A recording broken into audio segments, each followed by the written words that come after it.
Okay. We'll now move to public comment. If there's anybody here in the audience that wishes to address the commissioners this morning, please come to the podium and state your name and address and tell us what you have.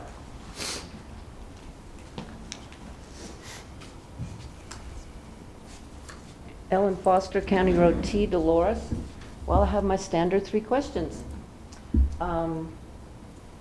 Has Kinder Morgan submitted their toxicology report yet for the CX-14 well? Not yet. Okay. Have they submitted the revised H2S contingency plan?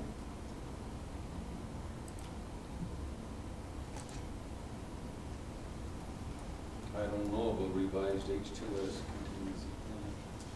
Well, the most recent high-impact permit applications state that they're in the process of revising their H2S contingency plan, and that when it's done, it'll be submitted to the planning department.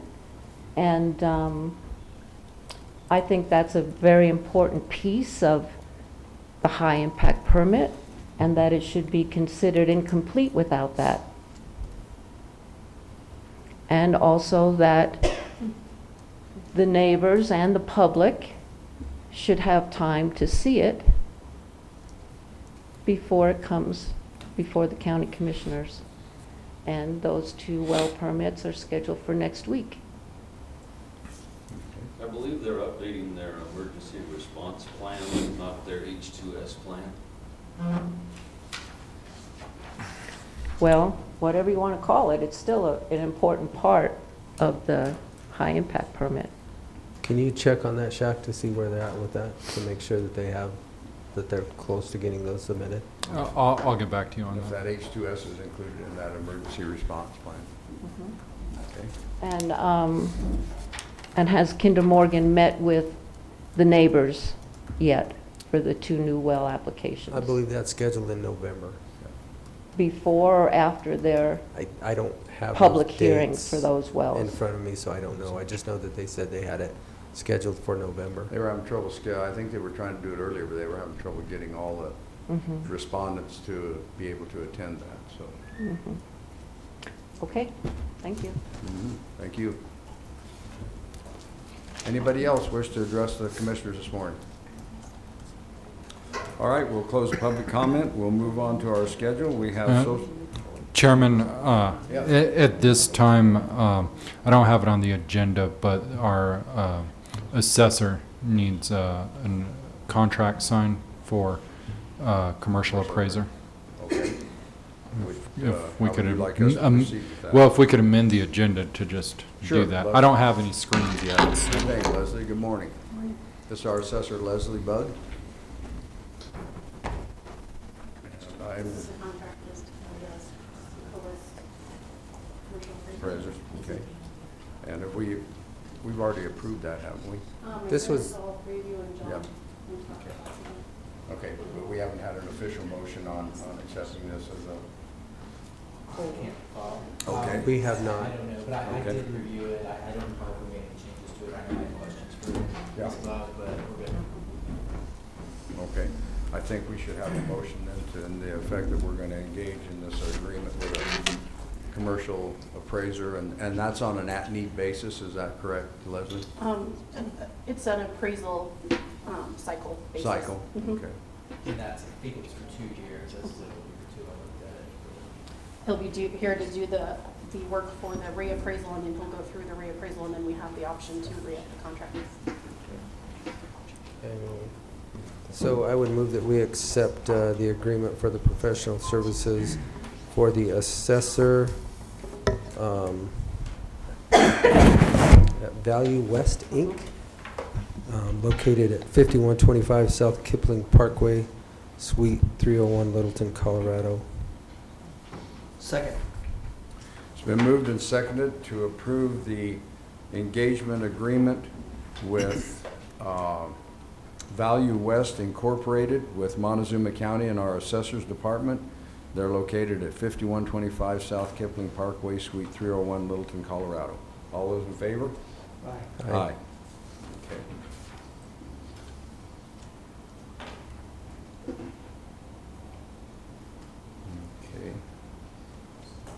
Leslie, I've got just a question on this. It has the name of commissioner and then chair, sign that in both places? Just print your name on the first line and then sign. Okay.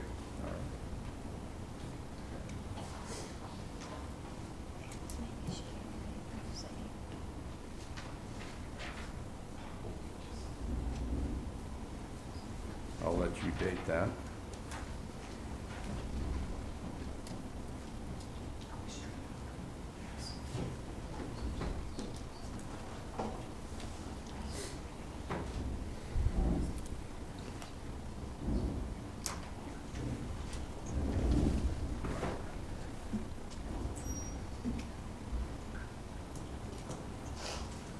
All right.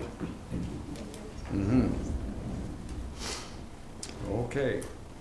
Now we'll move to Social Services Department.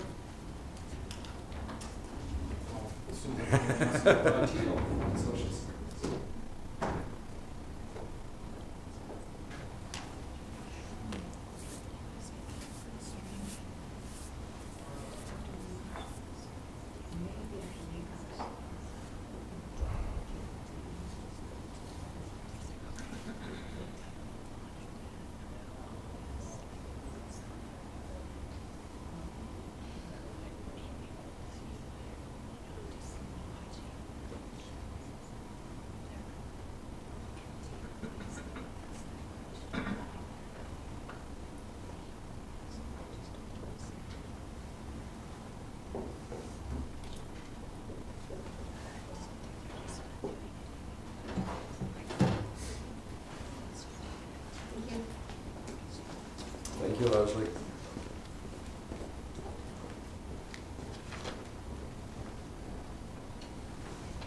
I don't know. I don't have any. Let's go right on by them. Go by them. Should we move on, Shaq, or are we, They're on their way down. But yes, we can move on. okay. Mancos and Dolores Visitor Centers and Chambers of Commerce, Maggie Goodall and Susan Lisak. If you'd like to come up to the table.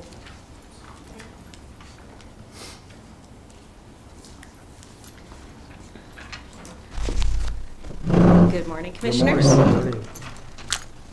Doing well? Susan Lisak, Dolores Chamber of Commerce. Maggie Goodall from the Mancos Chamber of Commerce. Okay. Would you like to present first, or would you like me? I'll let you. Okay. Well, good morning. Good morning. So this morning, we just, we have a few things that we'd like to talk about. Most of all, just a little bit of what our visitor centers do, as well as lodger's tax and some other items. So I believe Shaq gave you a copy of the 22-page grant requests that the Dolores Chamber of Commerce put in for last year. I wanted to, on page 11 and 12, it talks about the budget. So I know that you guys had questions about how much the visitor center was within our budget for the Chamber of Commerce. So when I added up a lot of things, including advertising and marketing for different events, the water, trash, electric, the salary for one part-time employee, and all those other things, it came to about $31,000. We received $28,000 in lodger's tax to kind of help allay those costs. And then the other, our entire budget was $64,000, and that's inclusive of the Chamber of Commerce items, including my salary and things like that. So as far as stats, so, you know, the visitor center takes care of, they are the main part of the website. The Facebook page a lot is geared towards tourism and towards events in Dolores. And then we get a lot of walk-ins in the visitor center. So our stats have been going up every year with the number of walk-ins, the number of website hits. Our Facebook page has kind of exploded. From like 2016 to 2017, we almost doubled our hits there. So we've been doing really good with that. We've got a lot of different events that Dolores is working on for 2020. including a winter carnival, including a tour operator summit, including 4x4 excursions. And so we're working on a lot of different events on top of Escalante Days, on top of the Harvest Fest, and on top of the other farmers markets and things that we work on for Dolores. A couple of things that I wanted to go over as well is the fact that for lodger's tax, we don't seem to be collecting anything from Airbnb, and I'm not sure why that is. I see Cortez, when I looked at the list of what Airbnb is paying out, Cortez is on that list because they've registered with Airbnb, but I'm wondering if the county plans on registering with Airbnb so they can start collecting lodger's tax with that, and I don't know. The county does receive Airbnb lodging. Okay, when I looked on the list, it wasn't on there. Yeah, Airbnb is. Okay. The other thing that I'd like to talk about is, we talked about the lodger's tax, and when we looked at the statutory things, it couldn't go above 2%. But there is also a local marketing district tax that some counties participate in. There's 6 counties right now in the state of Colorado. Not necessarily counties, there's some cities. So Alamosa, Gunnison, Moffett, Estes Park, Steamboat Springs, and Vail participate in a local marketing district tax, and it can go up to 4%. It has to be passed just like the lodger's tax was passed. But that could also be another option. You were talking about additional revenue for future, and it would go towards lodgers. So it would be a lodger's tax and a marketing tax. Susan, where's that collected at? Is that collected from the hotels? From the hotels, from the lodgers. And it's a district, so you obviously have to form a district for Correct. an election through the election process. Correct. Yep. And so, we can look at those, and, I don't mind even reaching out and contacting some of those counties to see, there was quite a lot of revenue. I mean, Vail itself, of course, Vail is big, but they've collected $3 million in the local marketing tax. I can imagine. So, So it can be a Do huge. you know what the percentage is for those smaller places like Alamosa? They're all doing around 4%, between 3.6 and 4%. So. Well, that'd be easy to figure if our lodging tax brings in 2%, and what is the total number, 150,000 last year? We're actually at 1.9%. It's not up to the Not 2%. It's actually 1.9. Yeah. That's good information. So I'd like to see if maybe we can Yeah. look at that and getting it on the ballot. More than if I did the math right. Yeah. I think, that would be a good campaign for your lodging people and the, chambers, if you think that's the direction you Yeah. want to go. And I'm sure that I can get a lot of people to support that as well as the lodgers. Because, in the end, a 4% tax on a bill is not really going to be that much of a hit. And I don't think, with tourists coming in, they're not really looking at all those little fees necessarily, even on the Oh, yes, they do, 'cause you 1.9%. get a room rate, and then you go to pay your room rate, and I'm gonna tell you, it's not the room rate they quoted you. True. Because there's a lot of things get added on there, and you're talking 6% with the lodger's tax now, and if you add this 4%, that's 6% just in lodger. So people do pay, don't kid yourself, people do pay attention to that, or I do. Right. Yeah. I pay attention to the pills. To the bill. That too, yeah, that too. Well, thanks like for to- that information, Yeah. Susan. Well, I'm going to give you, rather than give you the entire, this is a short synopsis Thank you. of what Mancos and the visitor centers do. Inside is a little 2-page report and just some some brochures that we produce, some advertisement we pay for, and some letters of support from our community. The visitor centers, if you haven't been in one recently, what we do, we support over 2,000 people a year coming through the visitor center. The goal of the visitor center is to keep visitors interested in the area. When someone walks in my door and says, hey, I'm going to Mesa Verde, which is the most common thing, they're coming from, usually from us, they're coming from Durango. They're looking to see what there is in the area, and they say, I'm going to Mesa Verde. I give them directions, and then I say, oh, by the way, have you had lunch? Here's some restaurants in town. And after Mesa Verde, did you know that the Cortez Cultural Center has Native American dances every night? They're free. It's a great place to go down. I push them downtown Cortez. You're interested in archaeology.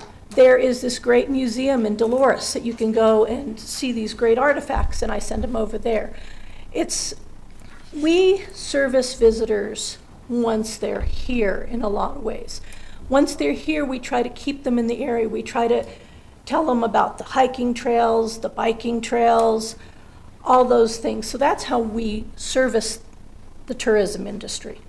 We also do it in other ways. We have over 5,000 hits on our website a month. That's something like 60,000 a year. We have regular phone calls, over 400 emails a month regarding tourism. We have 3 kiosks in town so that even when the visitor center is not open, there is tourism information available 24/7 at our kiosks. We put out flyers, maps, brochures, everything, so that people know what's going on in the town. We do a huge amount of social media advertising because it tends to be very cost effective. We try to find ways. One of the things that we've done this year, and when I say we, it's not just me. I work with the Mancos Creative District, and they put in a huge amount of effort into marketing Mancos as well. So we do a lot of joint ventures, which spreads the dollars further. They do a lot of event planning. I'll do the promotional portion. We'll split different things for different ways to bring people in. Our big hit this year was Borough Fest. It started off with our Mancos, our Grand Summer Nights. The Mancos Common Press, if you're not familiar with it, it's the old Mancos Times Tribune building has been completely renovated and brought all those presses and building up to date. They did their grand reopening the same night. They added Borough Fest. We ended up getting this huge audience of people coming from far as away as Boulder. We're getting the traffic in through these various events that we're doing with a variety of different groups. The Chamber and the Visitor Center can't all do it all at once. So we have all these other people that we use to help create these big events. Borough Fest is such a huge hit. They had borough races. We had they had boroughs downtown, people were painting them, drawing. So we had the creative aspect, we had the historical aspect. We're really moving into bringing people in. The Common Press has been actually a good tourism draw. We've had, I know from talking to them that they have tourists coming in from Arizona and New Mexico and other places coming in to see these old printing presses. They have one of the 3 working Chandler presses in the United States, and that is rare. So all the printing press buffs and history buffs are showing interest in it. We're going to be reopening the Mancos Opera House with the new opera coming in May, and we expect that to be a big draw.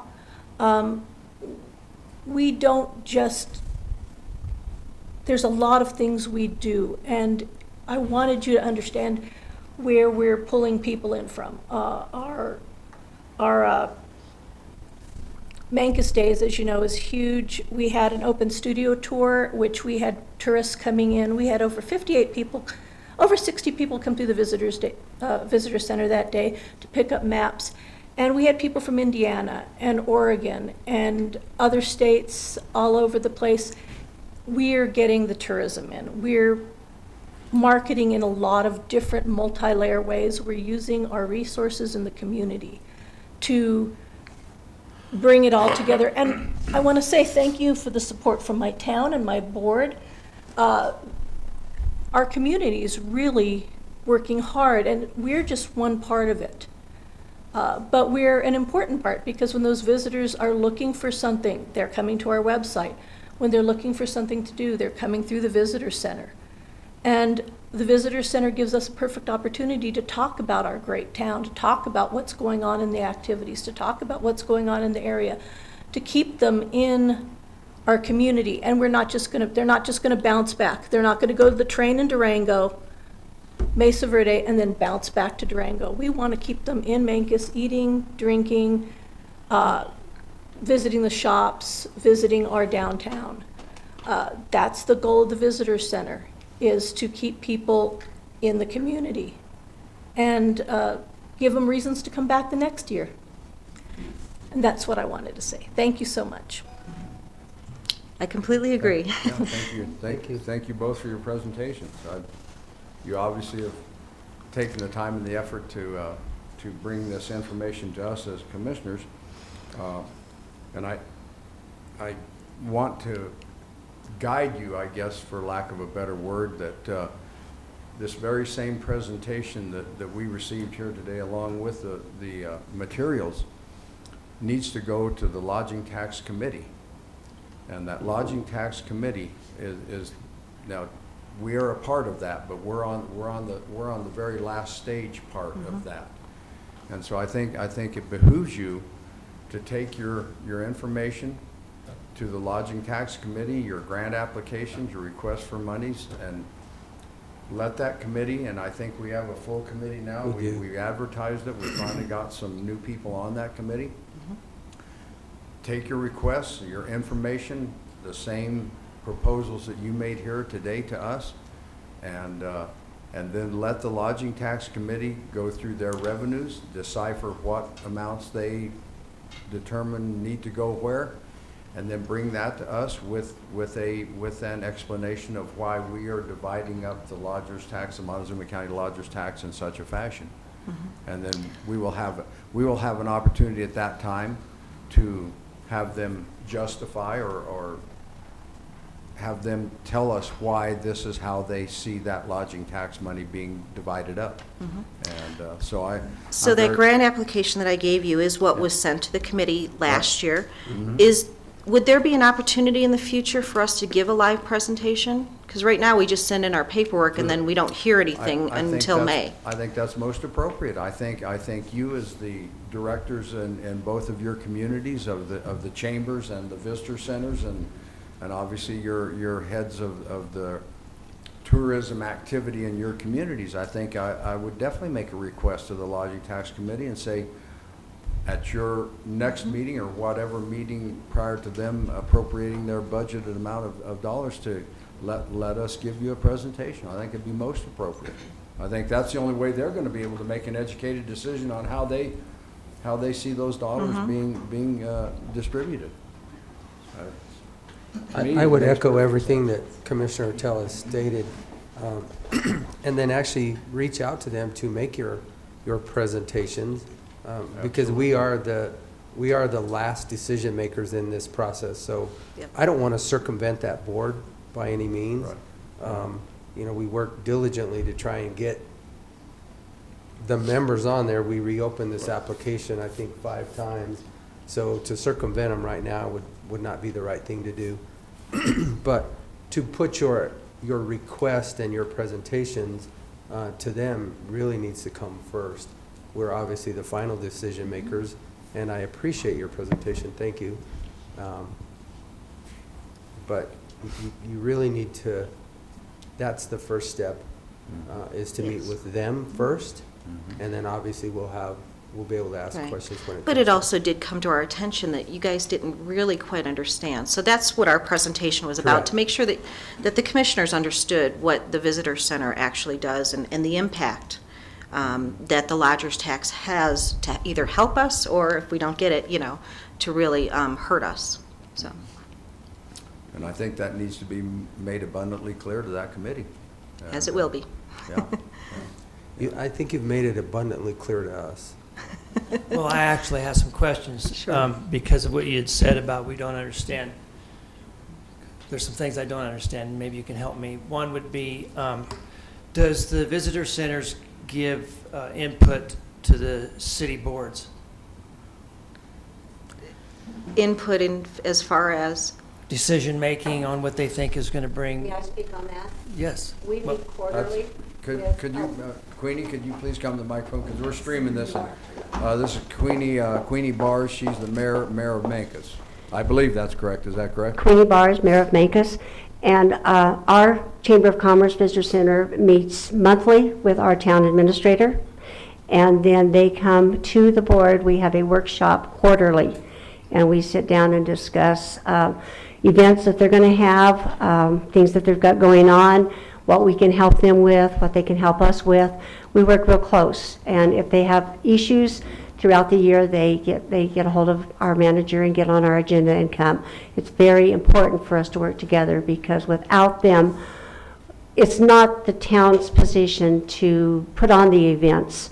We're there to do the infrastructure and take care of the town.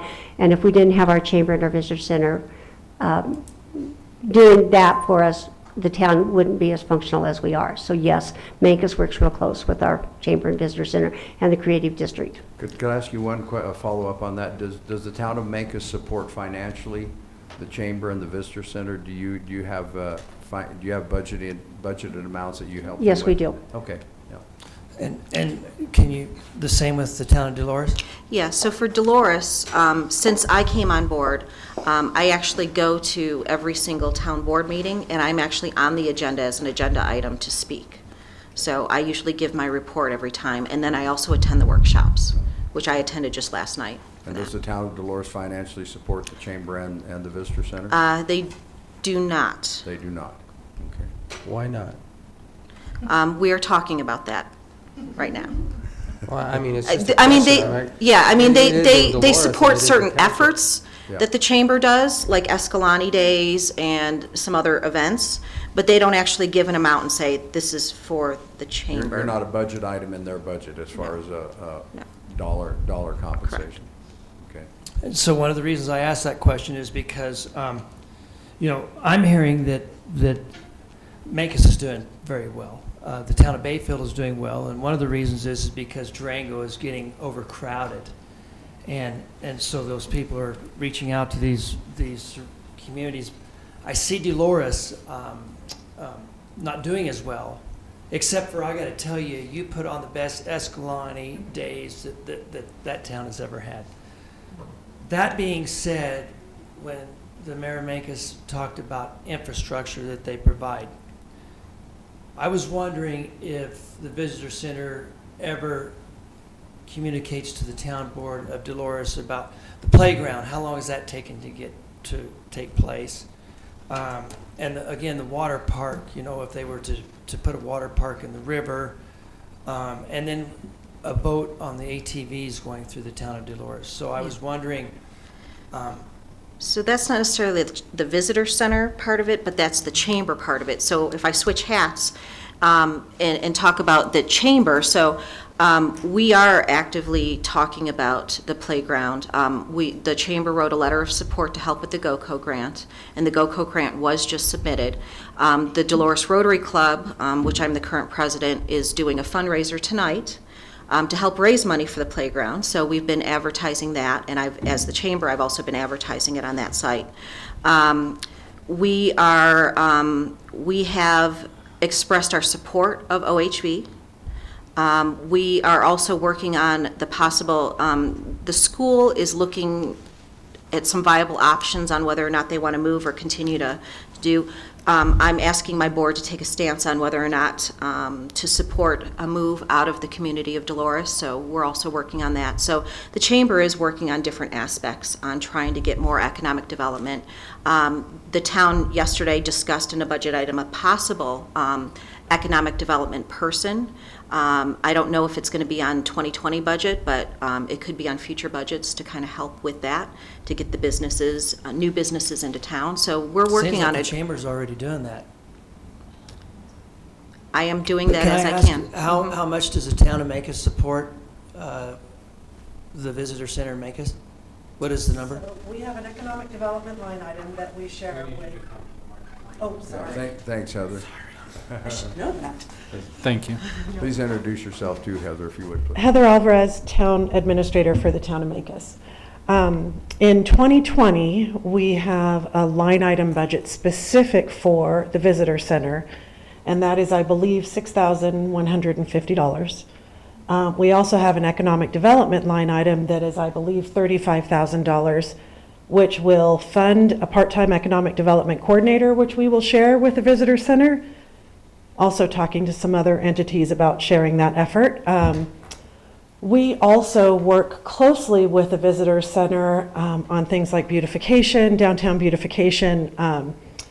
We meet once a month and talk about projects. We work with the Visitor Center and the Creative District for downtown amenities because that's where people go.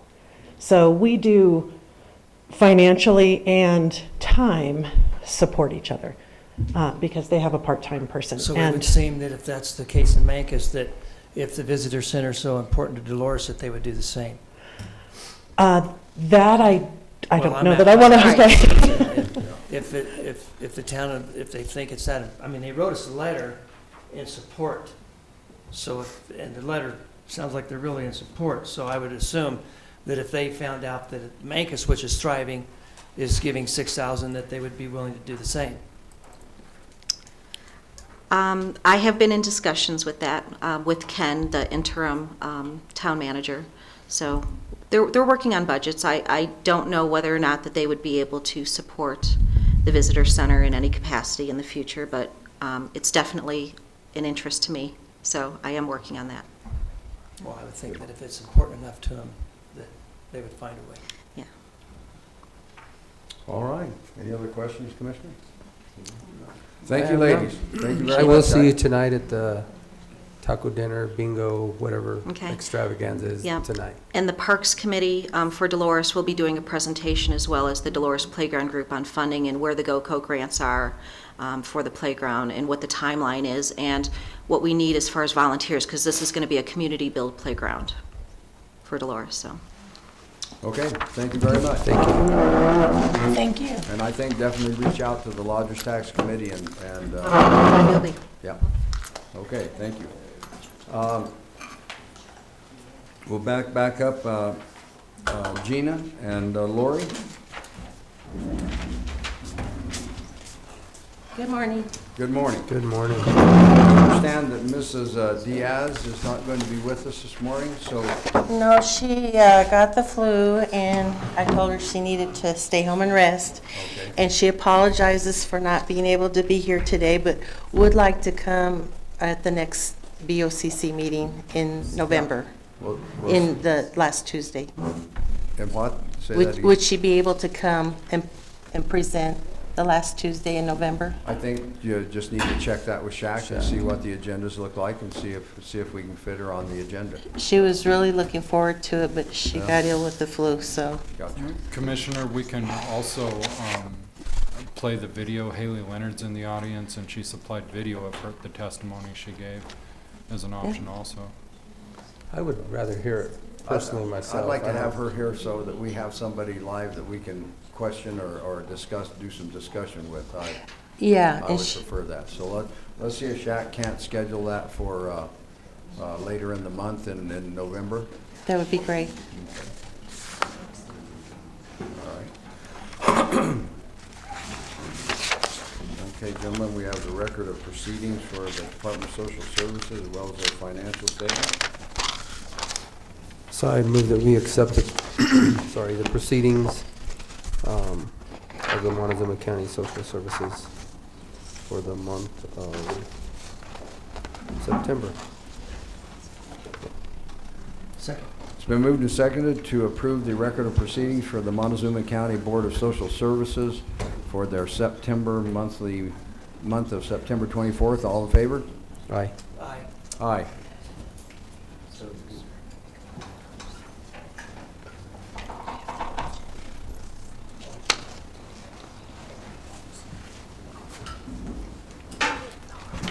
I would also move to approve the September 2019 financial statement for the Department of Social Services of Montezuma County. Second. It's been moved and seconded to approve the monthly financial statement from the Department of Social Services for September 2019. All in favor? Aye. Aye. Aye.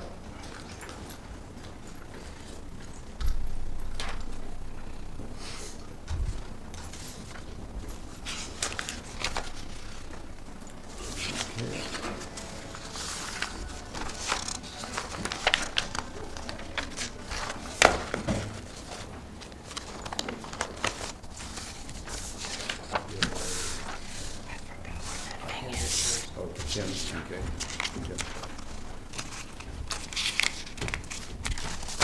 Okay, ladies, what else do we have this morning? We have the addendum to the intergovernmental agreement with La Plata County that they want an extension. Yeah. And I need that to be signed.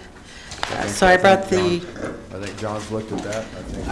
I don't. You haven't seen that? looked at that. Okay. It's probably a copy of the last, same as the last one, intergovernmental. that's correct. Yeah. And we haven't been able to help them in the last month because of CBMS, which is Colorado Benefits Management System, has had a transformation. So we've been backlogged ourselves, so we come first as our county to provide services to our clients. So in the last month, I've told the director in La Plata County that we will help them as much as we can, but right now we're backlogged with CBMS in their new releases. So we're doing the best we can to help them, but it's very limited. That's all. You can only do what you can do. Yeah, we're behind in 97 new applications, also behind in 487 combined changes, and also this has to do with what CBMS is, their downtime in trying to fix their issues. So I just want you to be aware of that. And I've asked about CSTAT scores, if that's going to impact our CSTAT scores in economic development, those measurements. And so far, I don't have a response from the state. But it shouldn't, because I'm not looking at those CSTAT scores. If CBMS is down, then our measurements are going to be low. Consuming all your time. Right. And let's see what else. Let's take care of this intergovernmental agreement right now. Okay. So I would move that we accept and sign the IGA with La Plata County, extending it until January 31st, 2020. Second. It's been moved and seconded to approve the addendum to the intergovernmental agreement between Montezuma and La Plata County Department of Social Services, extending it till January 2020. All in favor? Aye. Aye.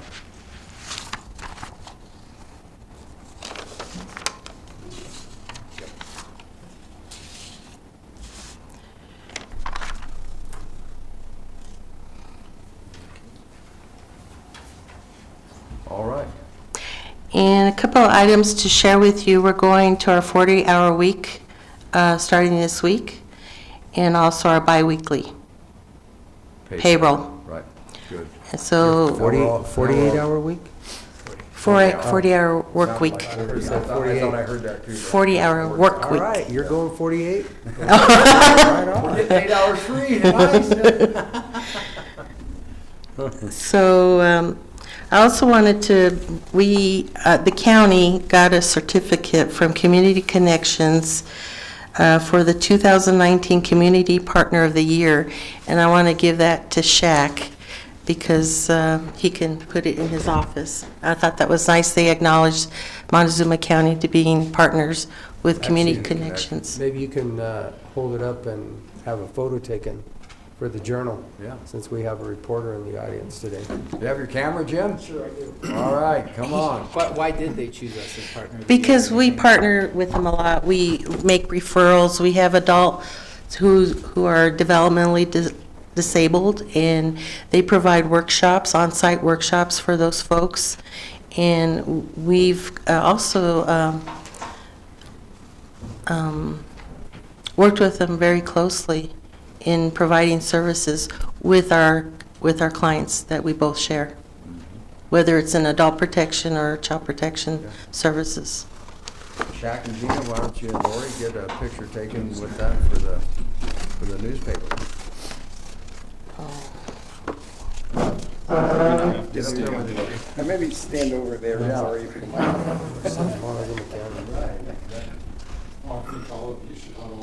No, Yeah. no, I think that stands with you guys.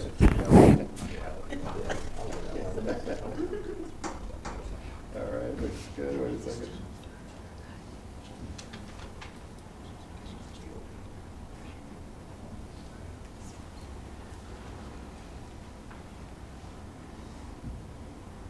Okay. All right, thank you, Jim. Thank you, Gina. And It's nice that they recognized you as a very significant partner in their operation. I want to say Montezuma County as a whole. And I'm very pleased to tell my commissioners that we're fully staffed as of today. That's good. And I brought an org chart for you to share, because it kind of breaks it down. Different departments. Okay.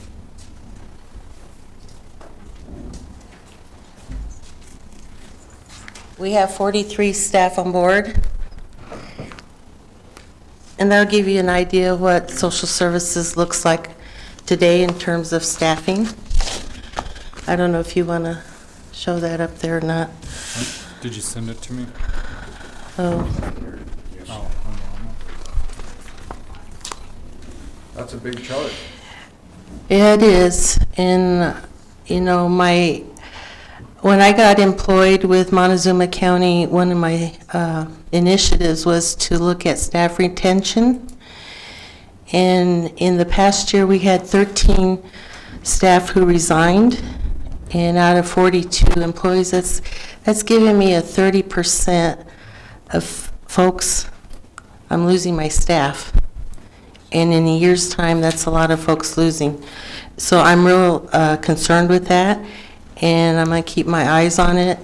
One of the things I think that's happened, a lot of staff leave to other jobs for more money, or they're moving away. It So, wasn't job dissatisfaction necessarily, it was that different circumstances arose. right, and I incorporated a exit interview questionnaire in July of 2018, so I'm getting feedback, and it's been helpful to me to get that feedback from former employees. Good. Another issue, not issue, but information I wanted to share with you, because last year we had a meet and greet, and I think, I'm not sure if the county commissioners, that you were invited, but I wanted you to know that I had given Radonna Vinger a certificate of appreciation for her work that she's done in fraud investigations. I think that's an important arena that we provide here in the county. And the reason I gave it to her, because I was checking with the numbers. Since 2004, there were 471 fraud claims established by Montezuma County. These fraud claims totaled $618,000, and of those, $339,000 have been recouped. 35% of fraud claims go back to the county, and I'm not sure if you knew that or not. And that means Montezuma County retained approximately $118,000, and the remaining amount went back to the SNAP program. So I just want to assure you that I value our fraud investigation unit. We only have one person doing it. She works very hard. She's been in the county for over 25 years. So I gave her that award last year, and I want you to be aware of that. She's obviously doing her job quite well, hopefully. Is SNAP a state program or a It's U.S. program? It's a federal program, Supplemental Nutritional Assistance Program. Federal. That's the food stamps. Gina, I was wondering if while you're here, you could tell us about the work first or job first that we've been seeing every other day down in the Yes. lobby. We're having a lot of traffic down in the lobby because of Employment First, which is a federal mandate, started October 1st. We have one hire, and that's being paid out of the Employment First allocation from the state. And I think I talked about this last time, where we have folks who are able-bodied adult workers without children who are on food stamps currently. They have 90 days to show that they are either looking for jobs, being trained, getting their GED, additional certifications, also volunteering at work sites. And in those 40 days, if they don't show that, they will be cut from their food stamps in 90 days. So what we do, our Employment First worker meets with these folks, calls them in, and basically monitors what they are doing. I believe the first week, 29 folks were invited to come up here so we can see what's going on in their work, or what their skills, what they're lacking in, what we can do in providing resources, referrals to. 0 showed up to that meeting. The second week, 23 were invited, 3 showed up. The third week, 26 were invited, 8 showed up. So out of that 12, 9 actually participated because we had 1 walked out and 1 was exempted. There are exemptions to this rule, which are quite interesting, because if you're 49 years of age and older, you're exempted out of this. It used to be 59. Now they've lowered the age. I have no idea why. The other exemption is homeless, tribal member, and someone who has a disability. Those are the 4 exemptions from this group, this population group. So we're going to keep trying to bring those folks in. We have partnered with Jonathan Parker from the Senior Center. We're going to start having classes over there as well, Shaq. I don't know if you're aware of that. And he's going to partner with us, meaning that we can make referrals, clients to work at the Senior Center as a volunteer to gain some job skills. I don't know exactly what those job skills would be, but they could spend 20 hours a week at the Senior Center obtaining job skills. And we're going to do more partnering with other agencies in Montezuma County because we have to. And I like Employment First here at our building site because we can track it better. It's more timely responses. We can talk to the eligibility techs to see this is what's going on with this county, what help do they need, or what additional resources do they need. So I think it's better to have it in-house so we can see what's going on with these clients. Are you working with our workforce center as well? Because they have Oh yeah, we do that. We make our referrals, we send them to GED class, anything that we can do to get them up to speed, and hopefully they can obtain jobs. Who's covering those on the insurance portion of that component? I mean, workman's comp, if they're working, is that? They're volunteering at this point, and they're gaining job skills, whether it's a training or getting certificates with unlimited learning with a CNA certificate, or driving truck certifications. I don't know. I don't understand in terms of your insurance. I think he's questioning liability. If one of them were hurt up, if they were working up at our senior center and they cut themselves or they hurt themselves, whose liability, whose work comp or liability coverage are they under? Is there? They wouldn't be under our workers' comp, but do you have them sign any waivers or anything when they're? There's no waivers. I mean, they would still wouldn't fall under our workman's comp, but as far as liability goes, I mean, that's a more broad issue. I think it's great to try and get them to have some skills and go to work, but still, where are we exposing ourselves as far as liability to? In the event there is some exposure there, I would assume. I can check further into that with the state EF people in terms of their volunteering and what they're going to provide if a client does get hurt in one of these volunteer situations. I can certainly ask that question. Yeah, I think you ought to get really clear on that, how that's going to be handled or who's covering that. Or okay. Yeah, that's a good question. What kind of training is it? I mean, how would they get hurt? What do they do? Well, say for instance, if they were working in the kitchen, working with the cook, and they got burned or they got cut, then who's going to take on that liability? Right. I could see that could happen.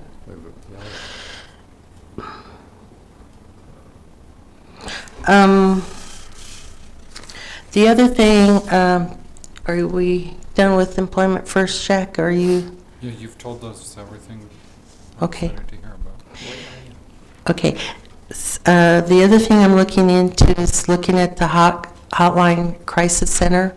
that provides ongoing 24/7. They take the calls that come in, and I've checked with other counties. They're all using them except for Montezuma County Department of Social Services.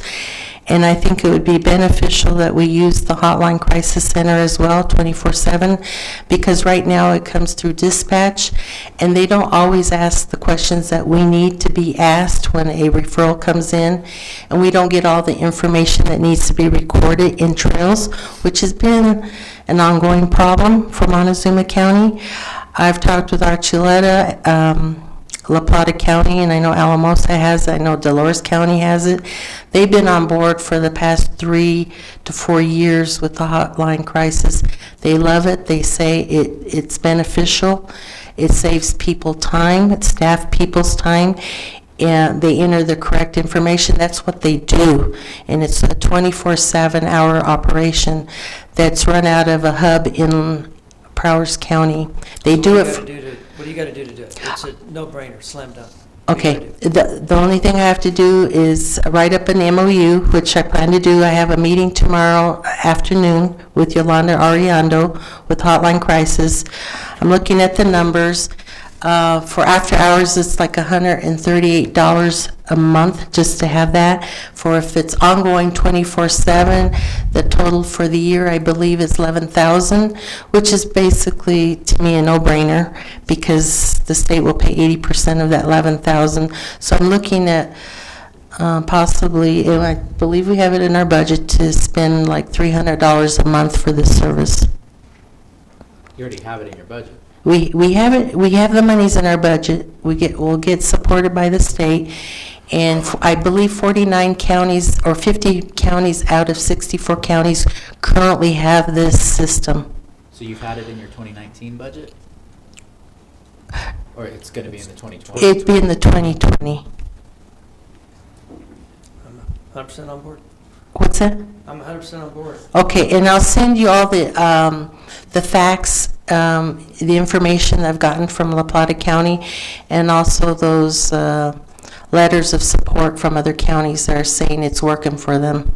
And I want it to work for Montezuma County because we need to get better at recording these, the data that we need in trails, and I think it'll help us tremendously.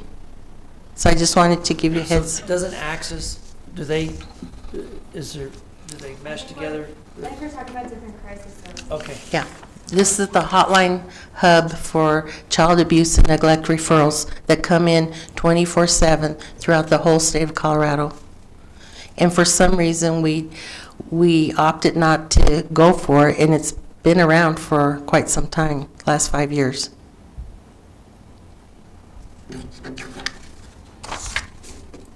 Okay. I think that's all I have to report. See you at the CCI. Mhm. Thank you. Thank you.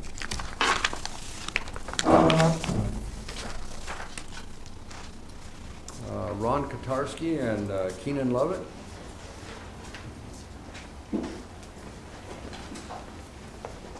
Good.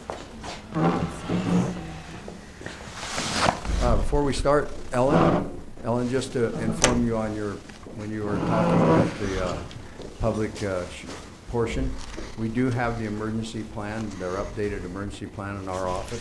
We've just been notified of that, so Kinder Morgan has provided us with their updated emergency plan.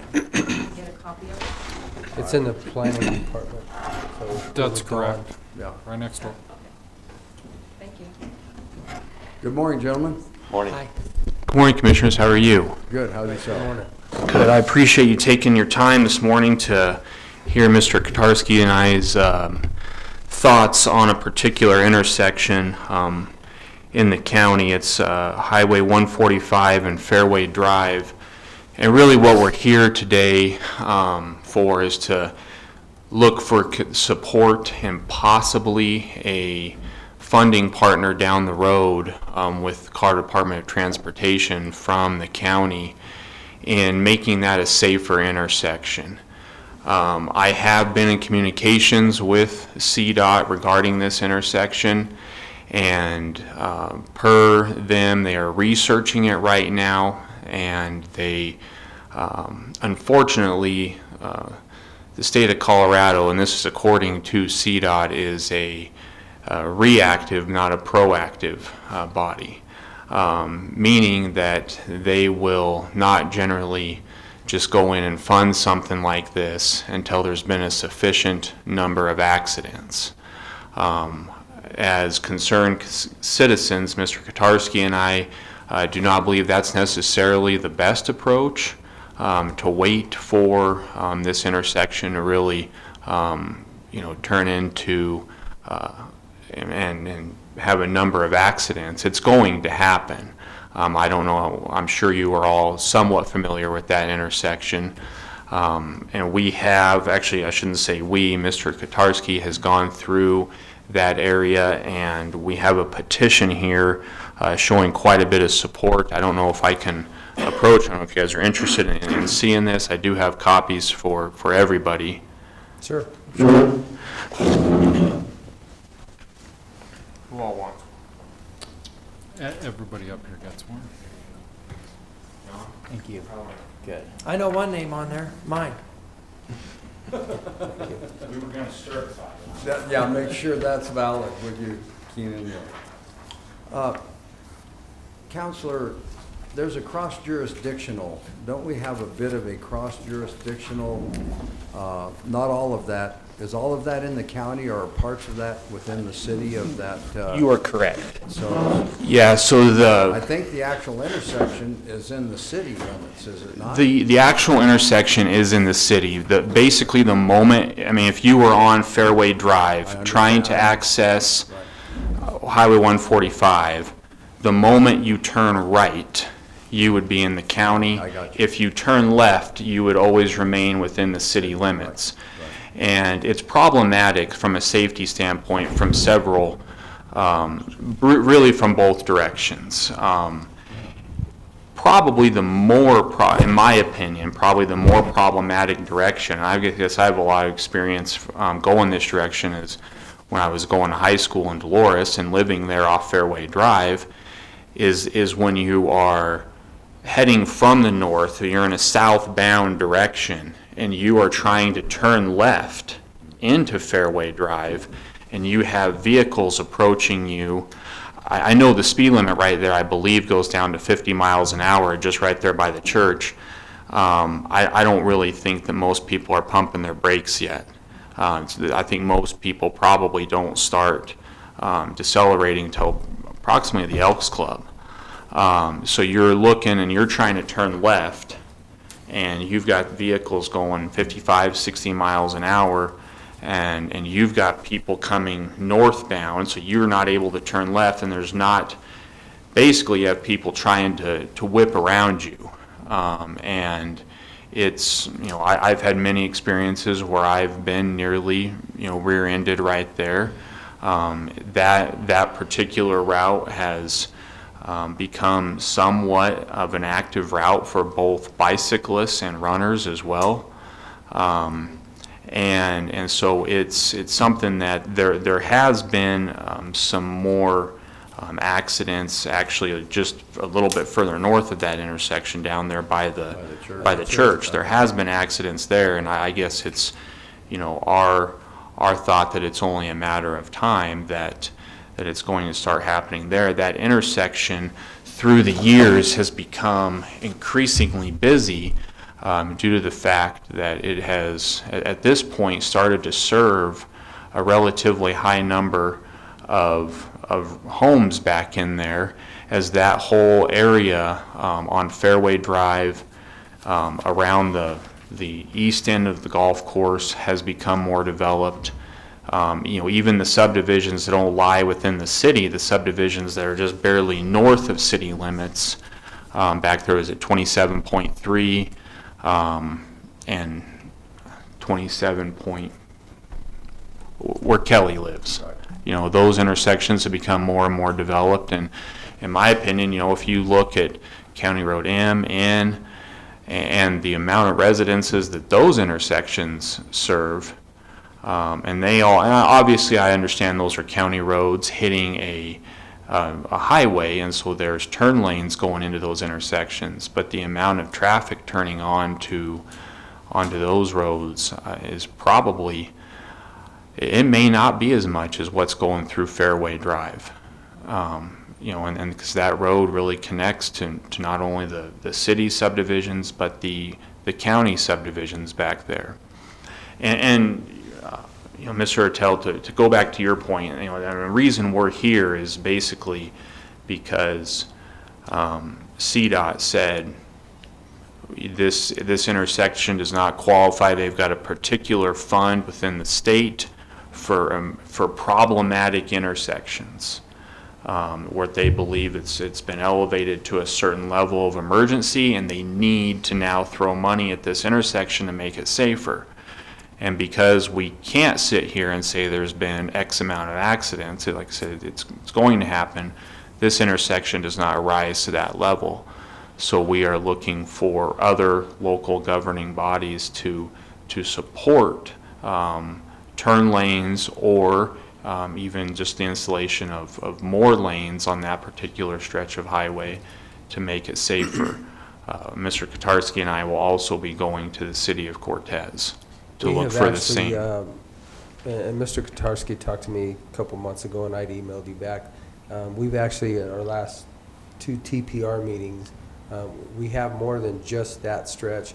We have a stretch basically from the city limits heading south of town, just past the bridge at McElmo. Same type of situation. Going down the hill, people turning off in there to a park, several businesses along there, and we're having the same situation. We've actually asked the TPR, the Transportation Planning Region, this stretch from M to the Elks Club to be at least extended to a passing lane there. So that is in part of the TPR right now. Now, whether or not they ever, you know, how CDOT, they fund things by priority, and crashes then become the priority, which is not a great answer, but you know, we have one that's south that's probably even more problematic than the one at Fairway Drive, with those businesses there. And as the truck traffic coming off of there, they're at 50, 60 miles an hour on the same type of a situation. So we have, you know, working with CDOT at all of our TPR meetings, we have been trying to address a lot of these issues, but with funding the way it is right now, it seems like every time we go and ask them to try and help us get something done, because it is a state highway, it seems like we're... One solution that I think we have to hang our hat on. We had the similar situation out at the Rock Springs Church, and the road here, I know it narrows from the 5 lanes coming past the Elks Club. It narrows down, but shoulder width and everything on that road right now, a restriping configuration could help this. It's going to be, and I'm with Commissioner Candelaria. In order for us to come in here and expect CDOT to take this road and continue the 5 lanes or 4 lanes on out to County Road M, which would be the best solution for everybody involved, from the church on down the line, from the vet clinic to San Juan gyms and everything. I think for I don't want to say temporary, but for an alternate measure, I think they were able to expand on the shoulders out there going into Rock Springs. They put a left-hand turn lane in there so that you don't have people coming up on somebody stopping in that lane to turn to go to the church, which is a similar thing here. Maybe we could approach CDOT with some form of restriping of that intersection, get some protection of those people that are coming south that want to turn into Fairway, also get some protection of the people who are going north, a turn lane onto that shoulder so your through traffic can continue. So there may be an inexpensive, not maybe the ideal fix for this intersection, but something that's going to incrementally increase the safety with everybody that's in and out of that intersection. One other thing that might be a thought for the people, and I know back when those subdivisions were being developed, I know there was some serious negotiation went on with CDOT about having to build A and D lanes in this intersection with the developers of some of that property back to the east on some of the subdivisions. And I'm not sure why CDOT did not pursue that, because it's a very expensive deal, and I understand part of that. But anyway, they allowed it to happen. But it looks to me that there's a solution possibly without going in and rebuilding that whole road and expanding that highway, because I think Commissioner Candelaria and I have seen CDOT does not, you're correct, Counselor, that accidents make things happen on state highways, and that's really their mode of operation. But I think maybe an approach with some restriping, with a repainting and taking advantage of those broad shoulders there, because they've got plenty of shoulder width on that, and some restriping. We reconfigured that intersection at Road 34 on Highway 160 and made a left-hand turn lane, which it was very, very dangerous intersection there as well. And so maybe we can take the approach of a restriping and doing something with turn lanes and allowing traffic flow not to be such a danger of being in that turn lane with 55-mile-an-hour traffic coming up behind you.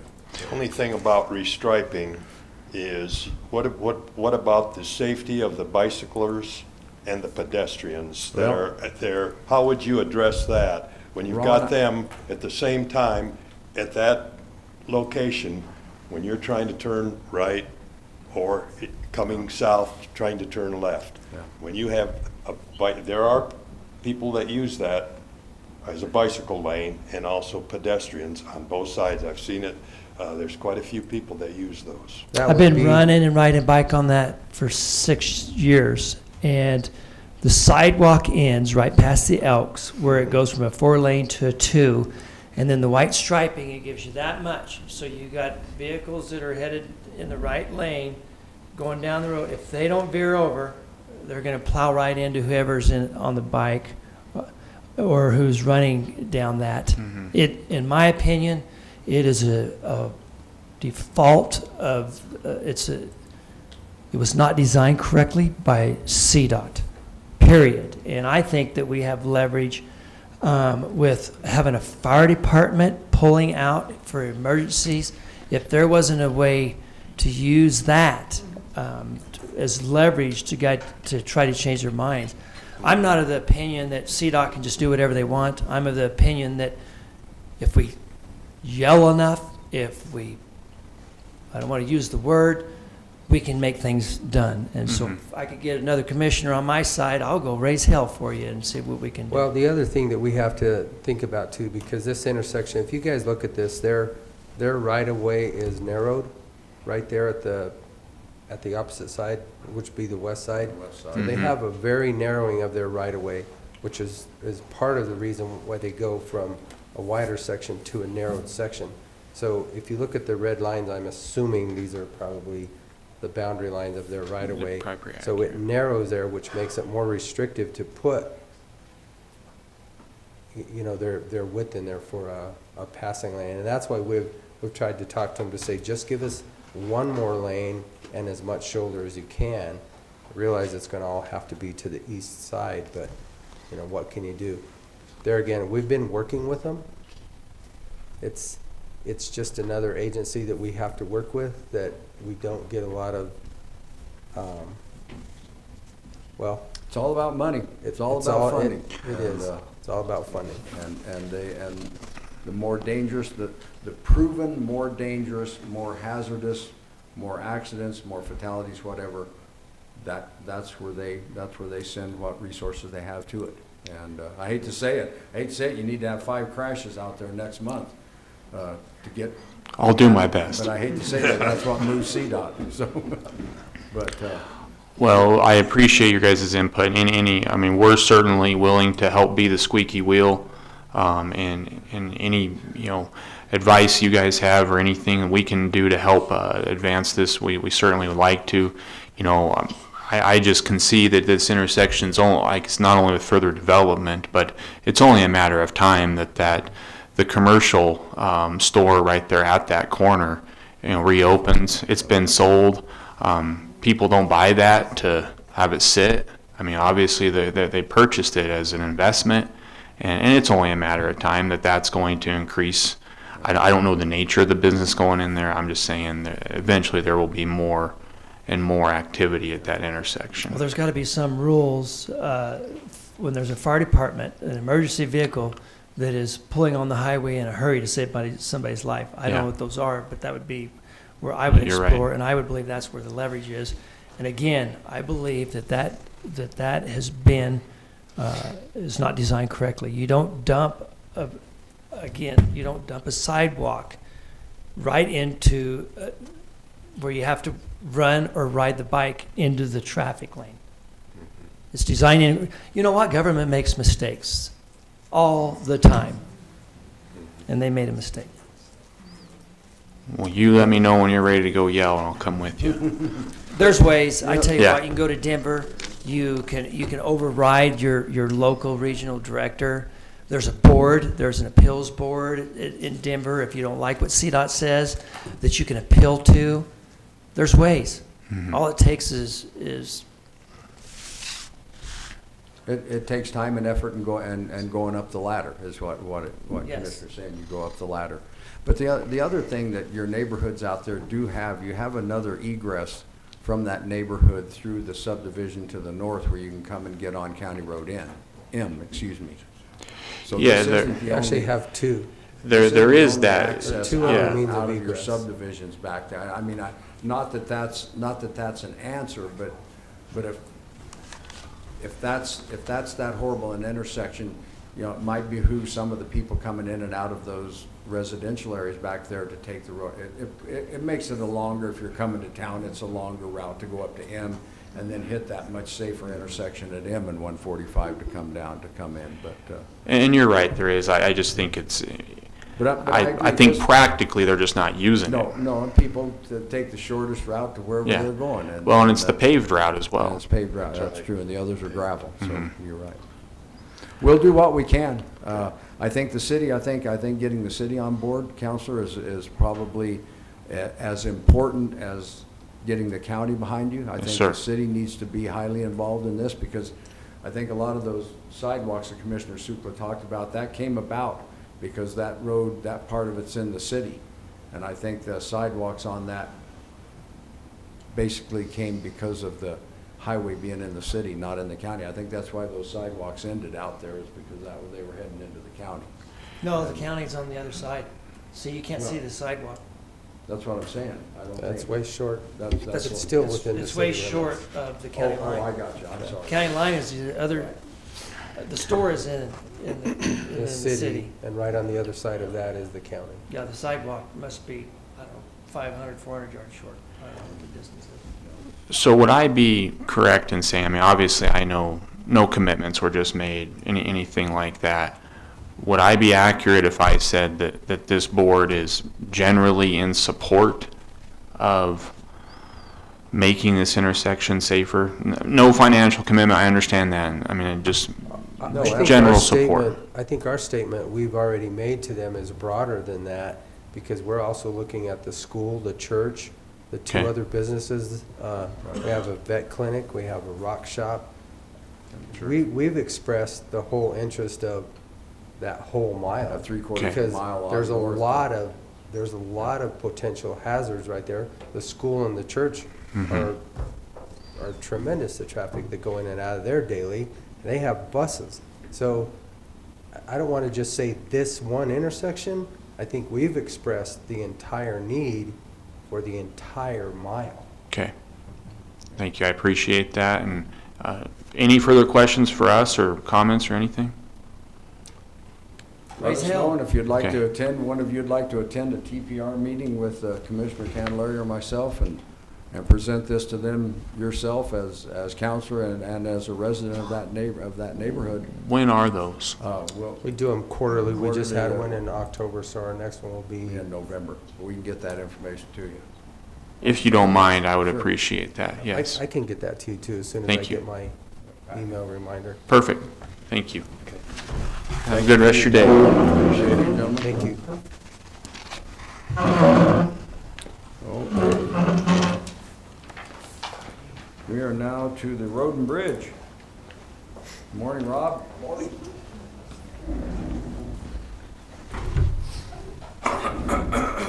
Did you get enough moisture to help you out? Nope. That little skiff didn't do anything but evaporate, did it? No, it wasn't much moisture, Keenan. Yeah. I could have used a lot more.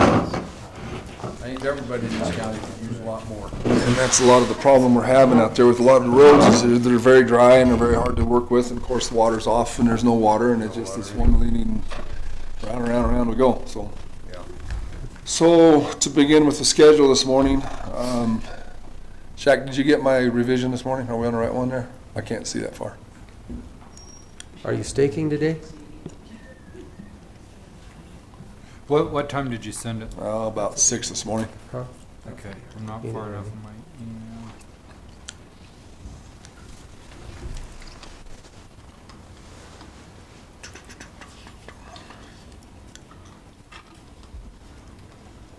I'm pulling it up.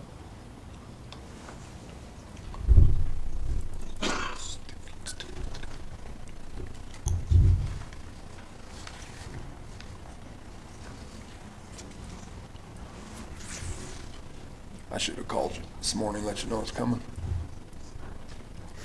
There you go. We did a little revision on the schedule this morning because we made some changes.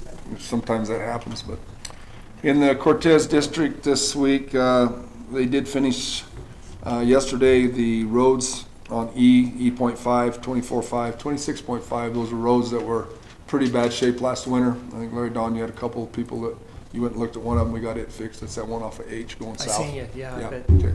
thank you. You're welcome. It was bad, yeah. There's no arguing about it. Some of them were pretty rough last winter with all that moisture. So we got those taken care of. It's about a little over 6 miles of road they took care of in the last 2 weeks there. So we had about 25,000 ton of material in McCalmo. We went down, got it, and brought it up and put it on. So those are all taken care of. Now that crew is moving up to Road 31, and they're putting a couple of new culverts in up at the upper end of 31 where we tie into P. We had a couple of cross culverts there that were in bad shape, and so we want to get those put in. If the decision is made to continue with our chip seal plans up that road next spring, that's one thing we don't have to do. It'll be ready to go. So, and then they're going into some general maintenance next week, which is basically code word for hunting season. So, so that's where they'll be. Hunting season's just about over with, right?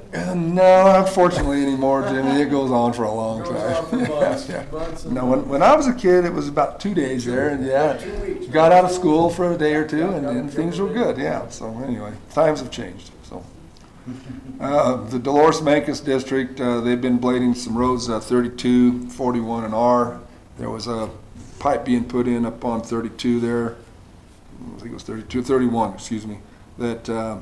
For Atmos, so they had the road closed for a few days. So we used 32 and R as a bypass. We got it cleaned up for all that. And it was due. We needed to get that done. So that got done. They also went up on Road 36 up above Dolores and did some tree trimming and cleaned some of that up there that was long overdue.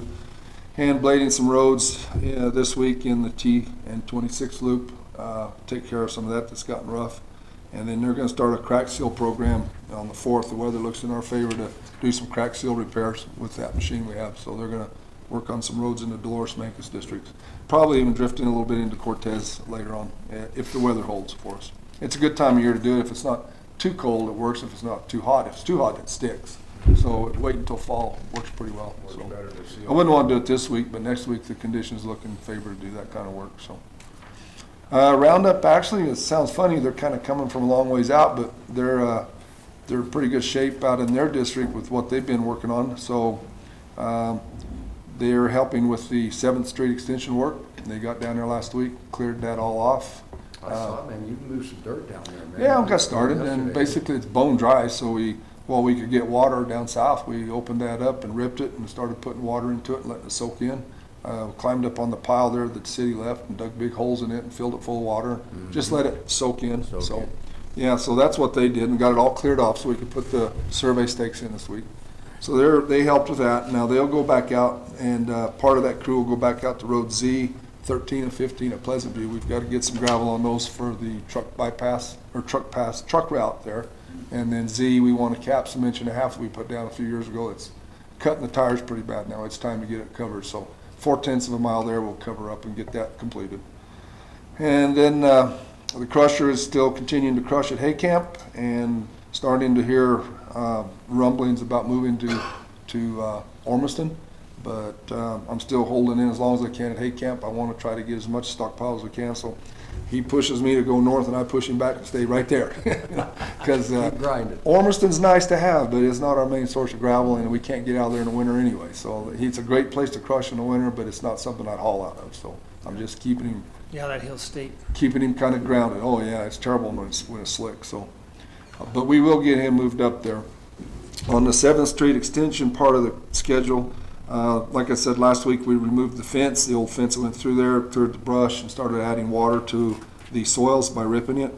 Got a hold of Troutner, and they've established some soil samples, working on getting Proctor, so we'll be able to do our densities and get those all gathered up. So they worked on that last week. Rob, did you get that one landowner the papers finally taken care of from Yes. that one landowner you said you were Yes. still waiting on? Yes, yep, that released us to go start doing the work, yes. So we got all that. And also, were you able to get a hold of Orlean with Empire Electric? Did he ever reach out to you? Yes, and we sent him yesterday a map of the landowners with their names and their phone numbers on it, so he could contact them about where they would want drops for their power, so. And he wants to run power from 27 all the way back to Sligo, so just like the fiber optics guys do. And not sure what Atmos is doing yet. They're discussing it, and Montezuma Water is very interested in it. So they were working with Phil Johnson to see just who would have the right of way, or not the right of way, but the jurisdiction there with water. And I think Montezuma Water is reaching out to try to do it. I believe, So yeah, they'd come off of 27 and run water west towards Sligo. So now that it's county all the way across.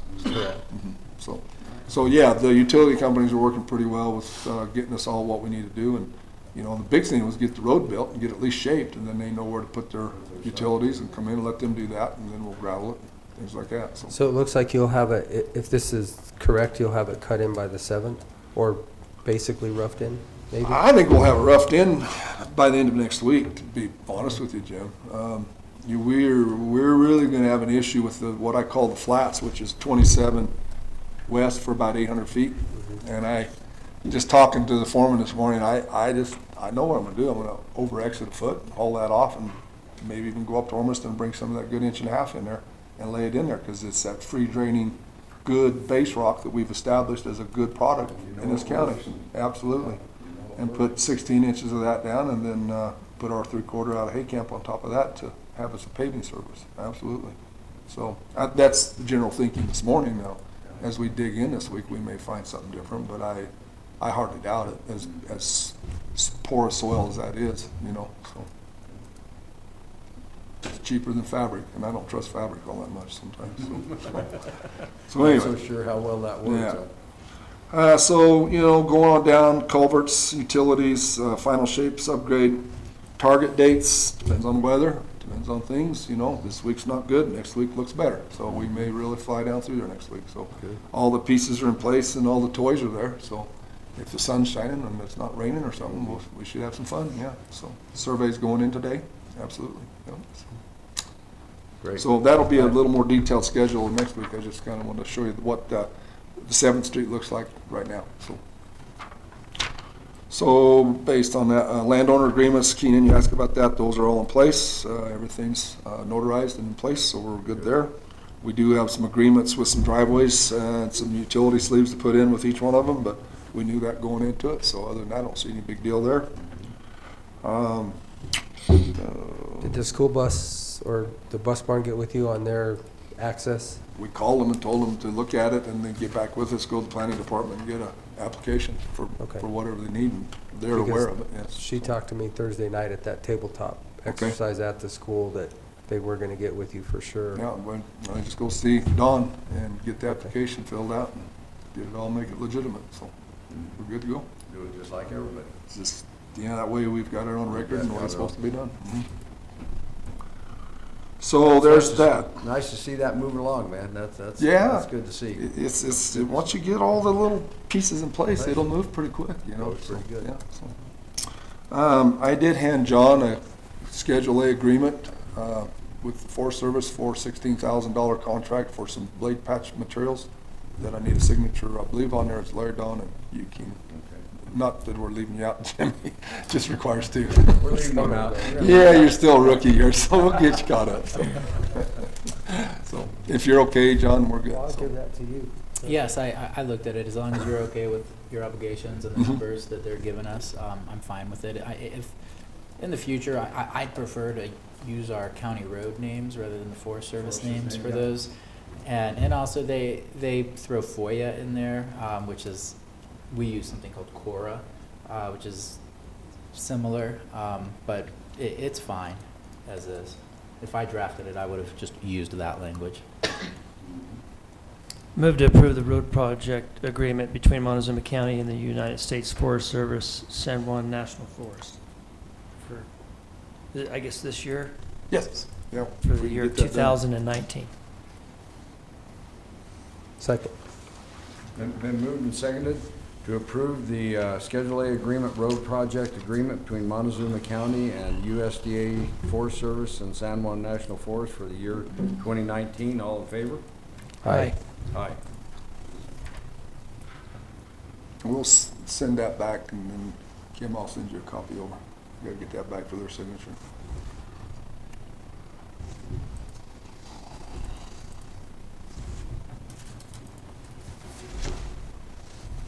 Then, Shaq, have you got this one? I wanna go ahead and visit about this crusher business this morning a little bit. When did that come? Yesterday. I think Virginia said that. Yeah, as a meeting, so I'll get it. I don't have it. He's getting her signed out here.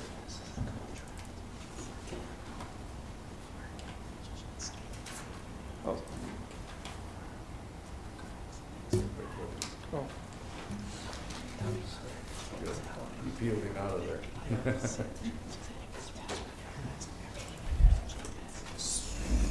So I wanted to visit with you a little bit about just update is all this is. You know, we rented a crusher to play with the horsepower, different production rates.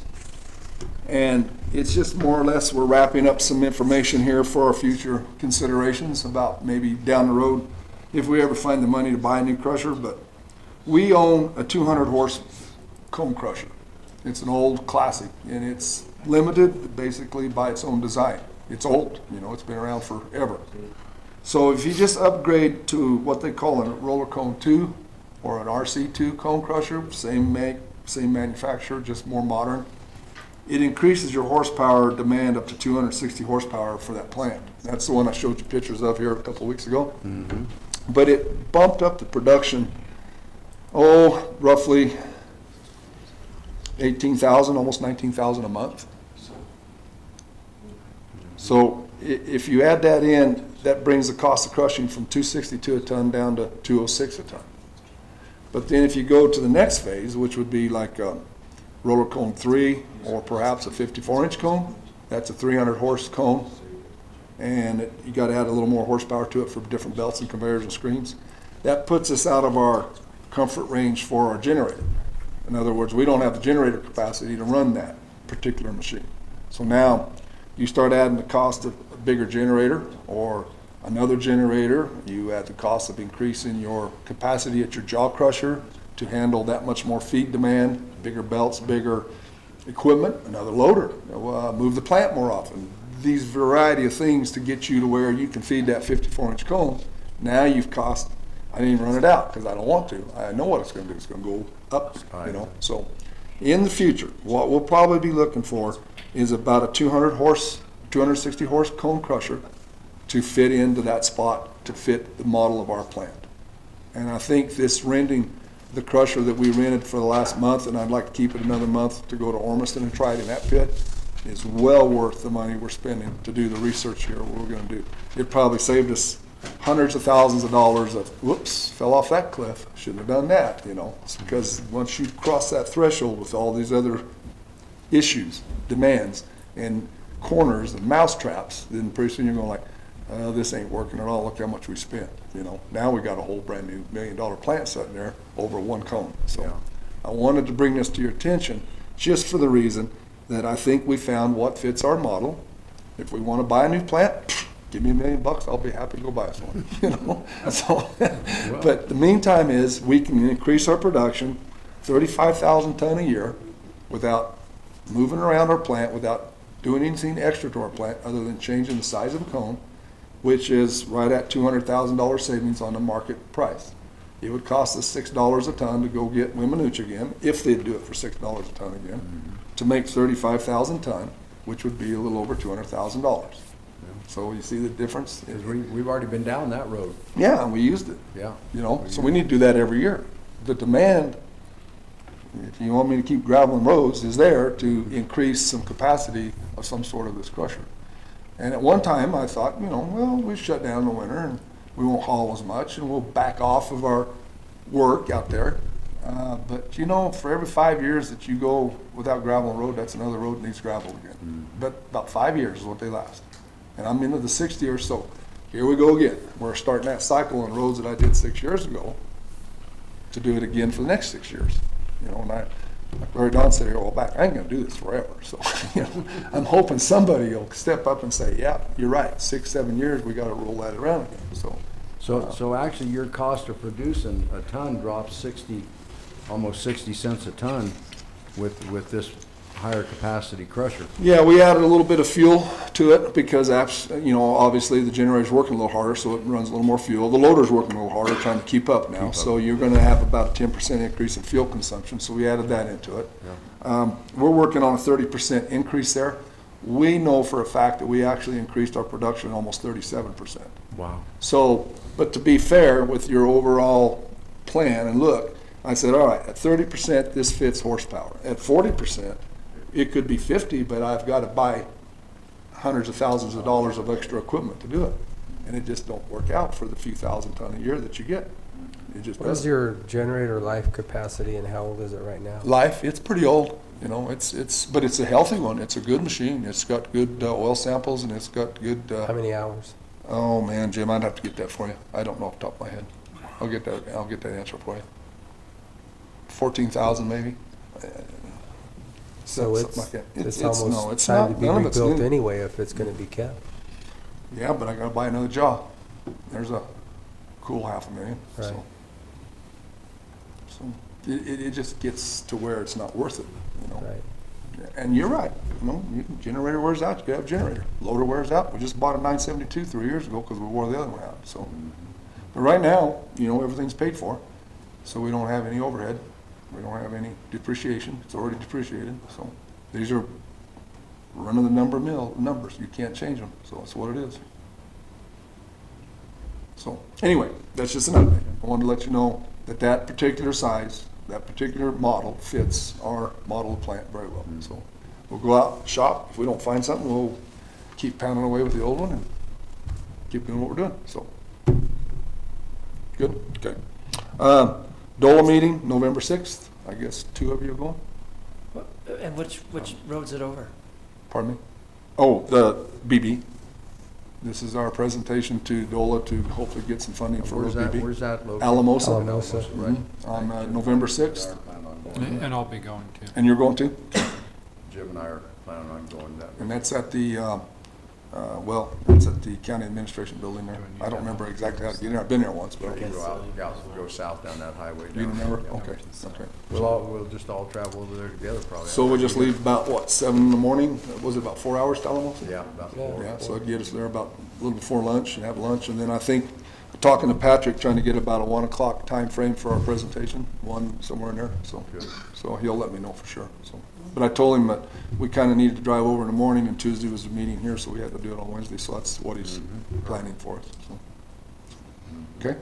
Do you know how much money that they're going to be letting out for this next DOLA cycle? Somewhere in the neighborhood of 20 million. Yeah. So. Questions? I saw your presentation. Obviously, I went over it with you. It looks good. Now we'll just see if they like our in-kind match and see what they'll do to help us. Yeah, we have a PowerPoint presentation to show them, and I think the big question is, you know, how do we justify asking them for money. That's the same one that everybody has to do. That's all So that- we're all in the same that's a boat on big that question, point, isn't yeah. it? So, We meet yeah. the number one criteria out of the Yeah. 6, and that would be impacts from energy production. Mineral extraction. I said that, and they told me so does Weld County, and they have a lot more clout. I don't think that's necessarily fair, but They that's have what they hundreds said. of millions of dollars in their Exactly. reserves too. They're, Yeah. I mean, come on, you have the beggar coming to your door, do you have the rich man coming to your door? I think they try to be fair. I've never felt walking out of there that I was never No, I mistreated. agree. They treat everybody pretty fair. Yeah, I And I agree think with they you, take Rob. an honest look at every one of us, so. And how much money you have in the bank is not a criteria whether they pick you. Not really, but they like to play with your head. You know, they like to make you present your case, absolutely. So, and I've always walked out of there feeling confident that we were well represented, so. yeah. And is that still 8 minutes or like? Oh, it's like 7 minutes. 7 minutes? I I know did, it's well, actually, one year mine went on for extremely short. 15. They told me, keep going, we like what you're saying, so, you know? And you were successful. That's a good Sometimes, sign. yeah, sometimes That's a they good work out sign. well, absolutely. So. I didn't see your 15-minute presentation, though. I was in Aurora. Oh, I didn't have anybody there with me that day. so do we have a yeah, 15-minute presentation? I kept going for 15 minutes. We can stretch it for crying out loud. I got a now? No, I've got a 7-minute if I can make it Especially if they stretch. say keep going, we Yeah. like what you're saying. Yeah, and you guys know how I am. If I get to going too fast, I just get done quicker, you know, so. I 7 can tell you minutes as a is short. politician, the longer that your presentation is, the worse it is. So Well, I was always taught. get to the point. Get to the point and move on. And tell them, you know, running in his office, I'll never forget when they would gift you up there to introduce yourself, they would say, do not go over 2 minutes. Those politicians that went over 2 minutes, it was a bad ding for them because the people are like, well, if they can't even control their time for this, how in the world can they run the county or whatever job it is? So if they give you 7 minutes, don't go over it No, I don't. unless they ask. Unless they invite you, yeah. They did that one time, yeah. They were very interested in what we was doing, and we got the award, so it was good. Yep, so. We will be there. Okay, I'll Yep, we'll, get it arranged, probably pick you up here at 7 in the morning or something, or come out to the road department, and we'll go from there, so. grab the Suburban and go over and talk to them. Okay. Do you schedule that for us, Shaq? It's scheduled. You want a calendar reminder? Yeah. Okay. All right, Rob, thank you, Okay, man. you're welcome. Okay, I think we have Jerry from the clerk's office, the liquor license renewal. Hello. Morning. My name's Jerry. I'm from Montezuma County. I'm here to renew a liquor license for Log Cabin Liquor in Mancos at 41900 Highway 160, Mancos, Colorado.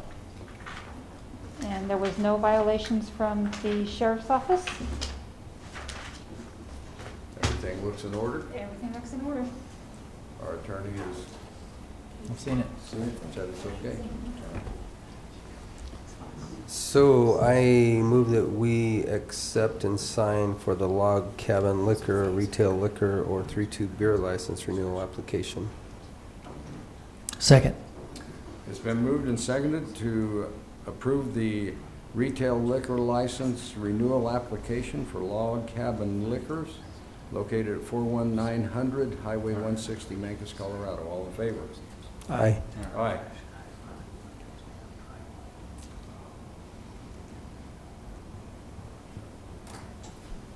Okay. Thanks, Jerry. Thank you. Thank you. Jim, with IT, we have an update or discussion on fiber optics? Yeah, it's just kind of to piggyback off of what Rob was talking about. And I sent you over this stuff here. I met with Brian at Stoner Engineering a couple of times now, and then I met with Rick Smith at the city to try to narrow down what we're gonna be doing here. And so this is just kind of throw it at you what we're doing, because we need to put this out for bid and get this moving. I just needed to know if there was anything on here you wanted to add, because Ryan's waiting for me to call him back so he can finalize this. I think there was That's not, is that gonna be a part of this? Isn't our easement right away gonna be cleared? They're not gonna have to go out and grub sage and stuff to do the fiber optic, are they? Well, they might have to do some clearing. Okay. Yeah, Ryan says they'll have to do some. It won't be a lot. But where will it run? Will it run the bar ditch or? Well, you're all in the right of way, so I don't know if you. Yeah, I have the Actually map. The draw- maps are up there, and it shows where it's going. So will you have everything grubbed already, Rob? I do, we're up to our clearing limits unless they go get some more for being outside of that. But I think what their fear is what they'll dig up, like an old concrete Correct. block or junk or crap like that that they need to haul off, I think is really what they're looking at. Okay. The sagebrush is gone, yeah. Yeah, whatever they may run into while they're starting to do the trenching. Nice move, Jack. Testing. Actually, why don't you just come up and be part of this conversation? That would be the easiest. There was actually a cover sheet, I think that it was in Excel, and it was the first page of that thing, and it actually broke there, that. And so, items 4, 5, 6, and 7 are all being supplied by the city of Cortez. So the city's gonna supply the conduit, the fiber, all the handhold boxes, so basically it's the fiber splice boxes that you see, and the utility marking post, and then the county would be responsible for the rest of those items. And then you'll see on whatever item number it was, item 3, the directional boring, that's to go under Sligo and come back up on the other side of the road. We have to bore that to get under because it's paved. There's no, you can't trench to that. So the fiber's on the west side of Sligo? Correct. Oh, okay, okay. So we need to bore under it so we can finish taking it down to 27. And then I'm having them put, we obviously, it's about 2,500 feet, linear feet total. So we have to plan this correctly. We got to get the boxes, the handholds, they have to be every so often because you can't just run a straight line. 2,500 feet is a lot of fiber without something to break it up. And then I told them to make sure they added a handhold on this last section on 27 Road. There's already a tri-state box there, but so we're going to add a handhold right there, which will give us that ending point. So then in the future, because there has been discussion about going further with that, then it's a straight shot, and we're already tied right there. It will be nothing to tap into that if we put the handhold right there at 27 and 7th. The fiber on 27 Road is on the west side of 27? It is.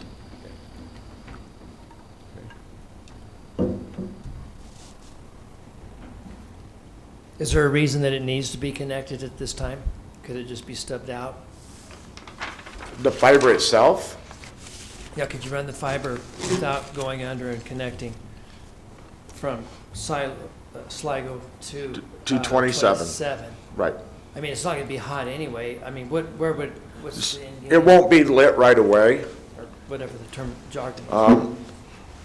But that's going to be one of those situations, I think it's going to come back to the city on what they want to do about lighting that up and how we're going to proceed with that.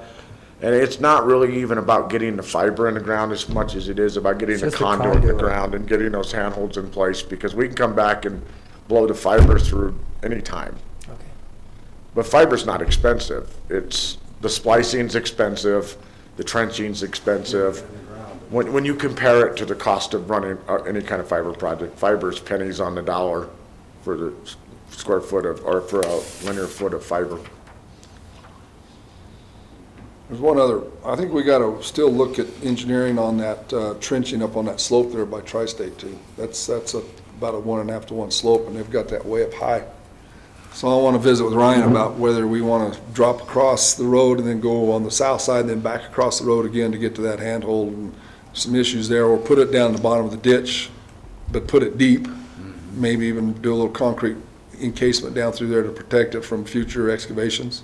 And then bottom ditches are always dangerous when you're mucking out silts and different things over the next 50 years. You don't want to hit it, you know. So I want to talk to Ryan about that too before that goes out to bid a little bit. So that was actually discussed too, about going deeper over there and then putting a concrete encasement in there. Just because you're just not going to get it up on that slope and hold it. You know, if you go up that slope, it's going to come down sooner or later. So we might as well get it in the bottom and encase it. Pardon me? That's about what, 500 feet? Yeah, well, that part is, 600 feet, yeah. the whole thing from the draw to 27 is 850 feet. So yeah, you come into that transition there up that slope. And it's you're wanting to keep it out of the bottom of the borough, you're wanting. I don't to mind put if it's it in on the bottom, I just want to make sure we protect it. You get deep and then, the plan showed up on the slope. Right. And I don't want it up on the slope. To the south side of that. To the Well, it's south an side. option, maybe go across and then go to 27 and back up to the handhold. It's just a lot of moving around, but we gotta come up with a better idea than being up on that slope, so. Can't we keep it on the south side all the way across and then bore across 7th Street to that Possibly. pull handle? Another option, yep, so. That might be the way to start, just keep it all down there. I mean, if you had flow fill to that, are you talking flow fill or concrete? Generally, you pour low-grade concrete on that stuff. Flow fill. Encasement, no, concrete. You do a 3,000 mix or 2,000, 2,500 mix on it, and you dye it red. That's what you generally do, you protect fiber optic and Yep. high power. That's your standard. I'd do it the safest, easiest way you can figure out how to do it. It's hard enough to take care of that stuff without putting it in the bottom of the ditch. I know. So you kind of want to watch that one when you do that. Or road crossings are the same thing. Yeah. A lot of times you'll put them in concrete encasements crossing the road too, unless they're bored way deep, you know, so. Yep. So, anyway, a couple of questions is all I had on it. Looks good. I think the plan looks good, so. So you get it. I would say get with Rob then and make sure the placement of that, whether it's the north side or the south side. And then if you're gonna, I mean, your bid tab's gonna actually have to increase if you're gonna put concrete and or flow fill in there. So once you figure it out, then you can send it out to The bid. problem with the south side is we're running out of real estate again. Gotcha. You know, with that extra land we acquired to get the right of way because of the back slope, now we're reaching out there and we're putting it right on the edge of our right of way again. Yeah. And that's the issue. So, and I don't think I want to go back and try to get any more right of way. You kind of do that once, you Yeah, hopefully okay. you've got all your plans in a row not to do it twice, so. Well, if we keep it at the bottom of the borough, you're fine. You know, we keep it on the inside of that ditch at the bottom and maybe put a little bit of a red dye, even flow fill, anything that'll encase it with some red. Concrete's Somebody preferable. excavating there finds that before they find the conduit. Because once it gets past the chain link fence at the bus garage, it kicks back to the north and it gets back up out of the way again. So I'm not worried about it up there, so. Okay. Okay. That's where we're at. I think you're at the right place. Finish that and Yep. then we can send it out for bid. So what I was gonna do is, and I'll just call Ryan, see if we can't run over there and meet with him over this and get it finalized before he finishes it. And then I'll put the bid package together and email it to John and to you guys, and you guys can look it over real quick, and then we'll get it out. Okay. I should be able to get that done by tomorrow sometime, I would think. Because you want to be done with all your sub-base before you get anybody in there anyway, so you've got a Yeah, little bit no, of time. they're doing fine. I think he's right on track. Yeah, so. Okay. Sounds good. We'll Good. wait to hear from you. Yeah, some of these utilities may not come in until after the road's built. That's You know, sure. when you think about it, power and gas and water, they come in later. That's why we have utility corridors, you know, let them come in and do the work, so. I'd like to get it done before paving, that way we don't making a big mess out there. then Yeah, next it year, makes it but- a lot easier. But- yeah. Absolutely. But in reality, we may have the road gravelled, which doesn't hurt anything. They can come drive on a gravel road then. They don't track mud everywhere. So it doesn't hurt anything, so. Okay, so. Okay. Jim, while we have you here, can I just bring up Clerk Purcell's request for the scanning, the imaging from that Michigan company? And, you know, I just bugged Jim about it moments ago. The proposal is talking about changing everything to JPEGs and TIFFs and not PDFs. And I just wanted to make sure that Jim thought that was an okay idea for you to do that, or whether or not you should negotiate a different format. For me, when I work with documents, it's easier for me to work in PDFs. And in most cases, that's true, and it also takes a lot less space with PDF. Because what's gonna happen if we have them converting or some of this stuff that they're talking about into JPEG, we're gonna end up having to redo it ourselves into PDF to get it on the website. And most scanners, I don't know what they're using, but I can tell you that 99% of the scanners will scan right straight into PDF. They don't need any kind of conversion process. So the gentleman wanted to, I was talking to him yesterday, and he would like to come do a presentation to the commissioners to show them the process that he's talking about. That's a good idea. Because with the historic documents, it's not just, it's a little more complicated. Yeah. Yeah, that's a good idea.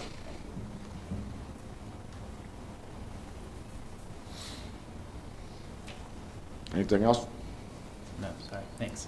Thank you for putting that together that way. That looks Yeah. very good. Get her done for you. Thank you. Thanks, Jim. You always do. What's that? You always get her done. I do my best. Except for apparently I can't keep this working today. We'll work on that at lunch. Okay, that brings us to the end of our agenda. John, do you have anything to report to us this morning?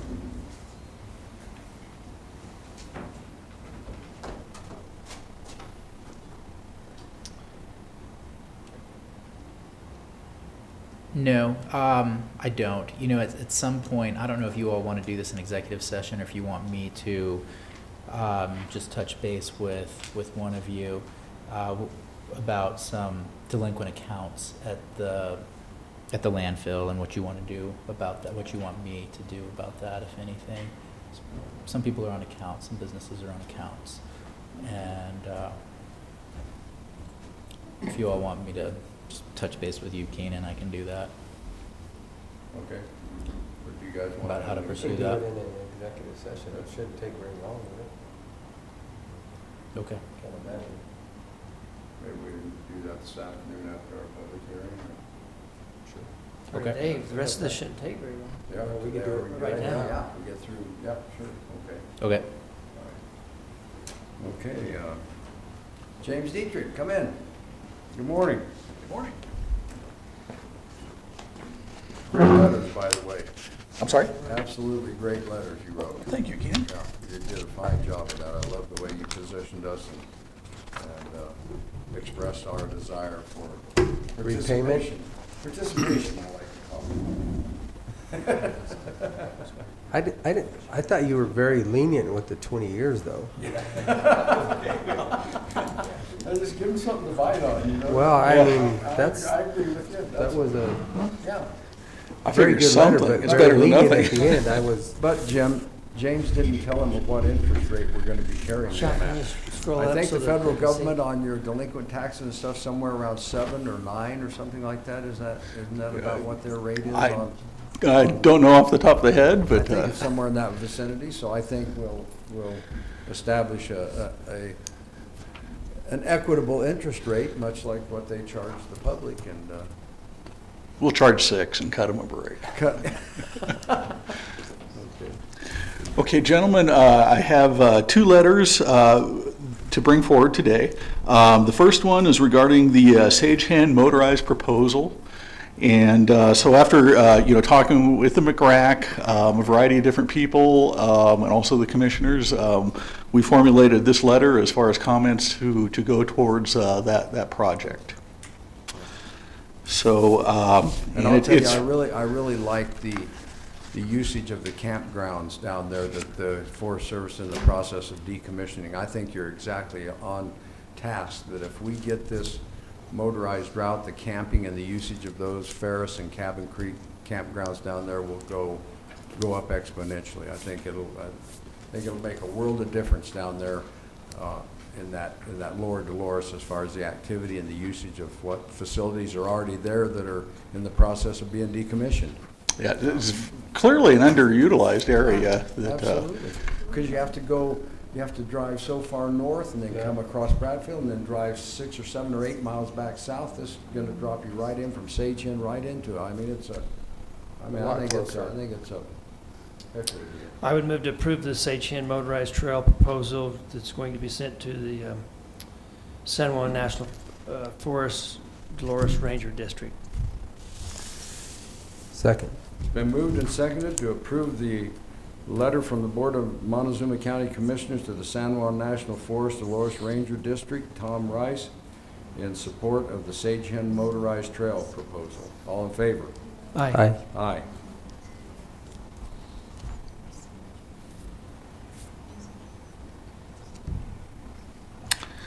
Okay, and then the second letter that I have is regarding, you know, the concerns that we've got with the federal agencies not having an adequate recreation budget, essentially. And so I won't read the letter here, but essentially what we're getting at is that they really need to start focusing on putting some money into the recreation budget. It's one of the primary things that they're tasked with. Nationwide, it is becoming one of their top priorities, you know, rising above most of the other resource management tasks that they already have. So anyway, that's what that letter is driving at. And as you noted in the end, we are asking for repayment for the investment in the breakwater over a period of 20 years in the amount of $6,900 a year. Yeah, well, the breakwater that's already there was done on our backs alone. We've gotten that portion of the breakwater done by us solely, and I think it's only fair to ask them to find a way to, that's their recreational reservoir, not ours. And well, on the state level, I mean, you look at what's happening. I mean, the urban areas rely on the rural areas for their recreational enjoyment. You know, the traffic coming out of Denver every weekend, you know, it's bumper to bumper, and you know, the rural areas are just not the areas that are prepared to invest in the kind of infrastructure that those folks are expecting to find. So it is a disproportionate sort of a burden, I think, on the rural areas to support the urban areas for their enjoyment. So anyway, that's what that letter's about. I do. I have it. And like I said, I think you were very generous with your 20-year repayment. I would have been maybe a little bit more, maybe a little tighter. But anyway, it looks great. So I would move that we accept and send a letter for support of the McPhee Breakwater project, and along with the repayment schedule of $6,900 per year for a 20-year period of time. Second. been moved and seconded to approve the McPhee Breakwater proposal to the Dolores Ranger District, the recreational operators of McPhee Reservoir, along with a repayment schedule of $6,900 per year for 20 years. All in favor? Aye. Aye. Thank you, gentlemen. I had one other question in particular for you, Larry Don. So we've been I've been looking into the issue that was raised last week regarding the trail that was proposed to be closed up at Rico. Yeah. So do we have any more information on which trail that particularly was? It's an old road that is the easiest for the older folks to get out of town to connect to the Colorado Trail. But I can tell you what, I'm at 2 o'clock. I'll know because I'm meeting the bike club, and they can fill me in. Okay, and I think you just tipped me off to which trail that probably is. So Okay. I think that helps a lot. That's all I know. That it's been San Juan Citizens Alliance is the ones that are in opposition.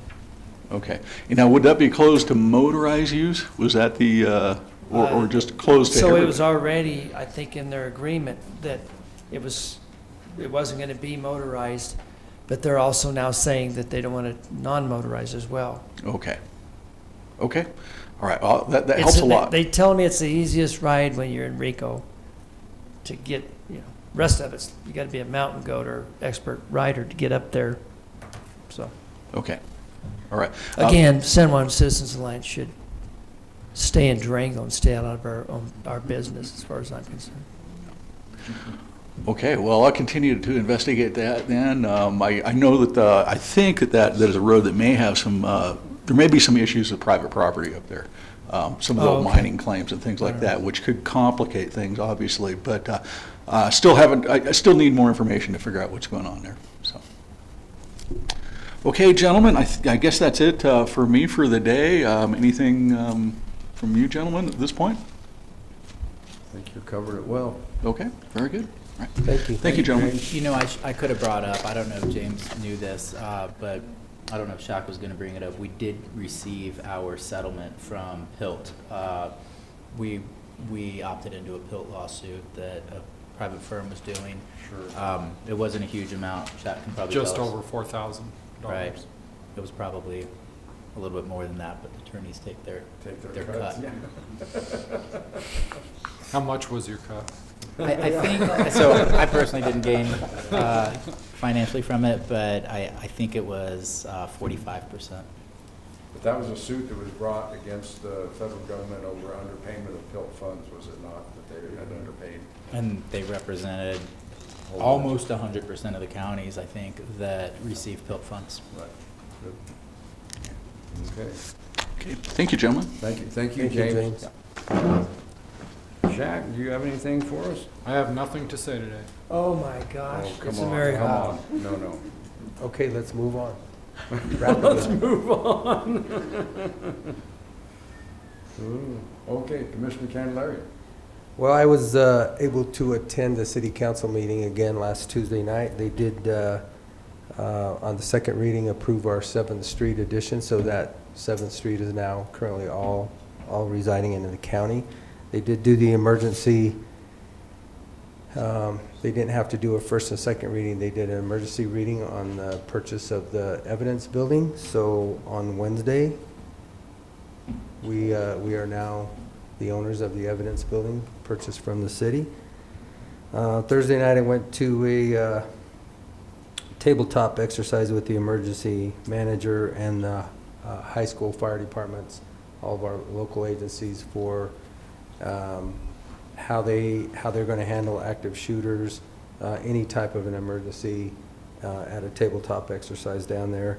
And one of the biggest questions, which they're going to get together and do some brainstorming, is how quickly do they initiate the emergency manager and then the EOC along with that. And there was really no criteria set, for duration of a scene or when does the emergency manager actually get notified to open up the EOC. So along with the dispatchers and the fire departments, they'll be working on that so that we actually have a time frame and a period where he actually gets notified to whatever the event is.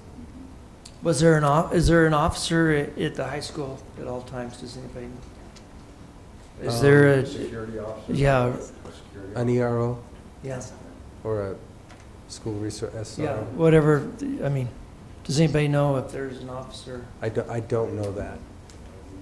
Because, what you guys are talking about is when the event happens, maybe the discussion should be try to have it happen in the first place. And that would go back to a request from our sheriff. And that would be that when we built the new courthouse, we used to have 2 different courthouses, one here and one over at the old Justice Building. And we had 2 officers at each courthouse, total of 4 officers. We built a $9.5 million jail. No courthouse. Courthouse. There's only one way in. There's a security system. And we have 5, is that right? Correct? 5 officers? Or no, we have 3 and they want 2 more? We have a total of 4. The courthouse security grant is paying for 2, and the other 2 we're paying for. Okay, but was there So an we have a additional total 2? of 4. Was there additional 2? We have a total of 4. But They there was a requested, the request. request was for the courthouse security grant to pay for the other 2 that we're paying for. Okay. I still have a point here.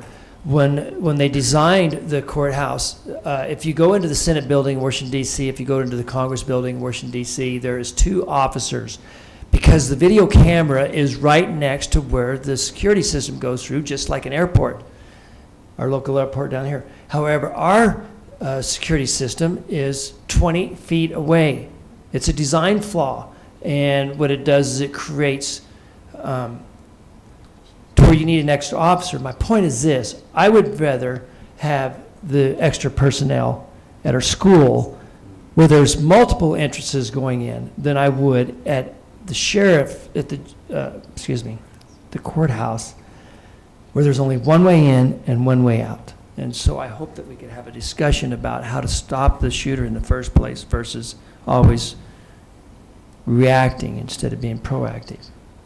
And that was just one thing that was discussed. The actual tabletop exercise was a rollover propane tanker at the middle school. So this tabletop just addressed that, but it brought up a lot of other discussions of other emergencies within our county.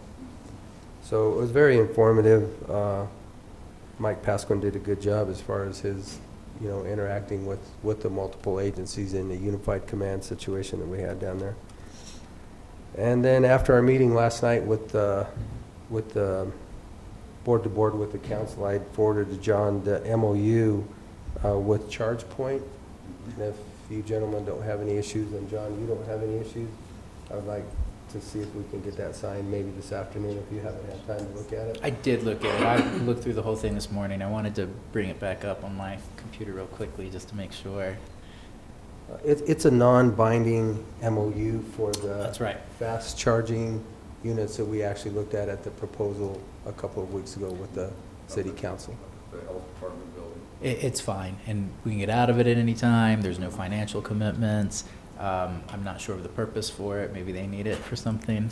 I think it was more to establish who the host was going to be. Right. So whether it was the city or the county, so that way they basically know who they're working for. Right. And then who's actually going to be responsible for the.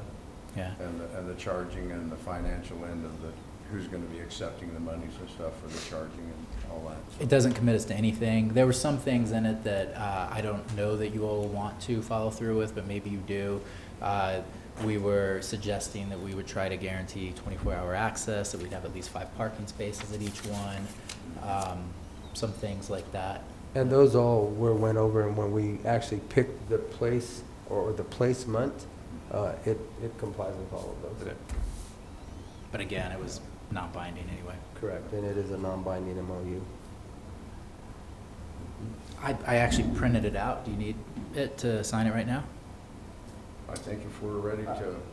I think time is of the essence because they have to be. They want it built and everything by the end of April 2020. Correct. So I think. Just to inform the public, this is this ChargePoint is a corporation that puts in electrical vehicle charging stations. They're rapid charging stations, 45 minutes to fully charge an automobile. Their 2-station unit is a $360,000 or $380,000 unit. They've got grants, and through this proposal, there's a $38,000 fee for the hosting entity that has to be paid, and then they come in and put this charging station in, and we have some infrastructure things to do to get the power to it and some other stuff, but from the looks of our site, they thought it would be a very simple install, so. We're trying to catch up to Mancos because you guys are way ahead of us. Yeah, We just put in a level 2 though. But yeah, you did a level 2. But correct, so we've got to get one up on you. We're yeah, gonna go we with the jumped fast. up, we just jumped up on you, a little bit of speed is all. We want them to stay and make us. So I would move that we sign the memorandum of understanding for the DC fast charging projects. Second. It's been moved and seconded to approve the ChargePoint DC fast charging process station with ChargePoint in Montezuma County. All those in favor? Aye. Aye. Aye. And that's all that I have. Okay. I'm not sure where we sign this. It was on the 3rd page, the second to last page, I think. It's 3 out of 4. Wasn't there a line on there or not?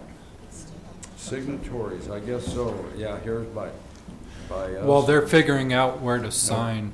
Yeah. Do you guys know why clams never give to charity?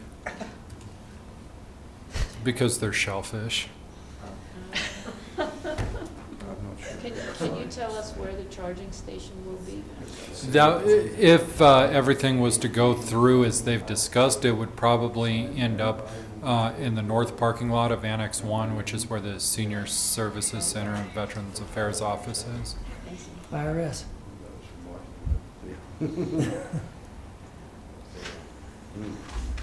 Okay, I'll try that. Shaq, did you bring up the green? Would you bring up while I'm dealing with this? Could you bring up that green light proclamation from the city? So,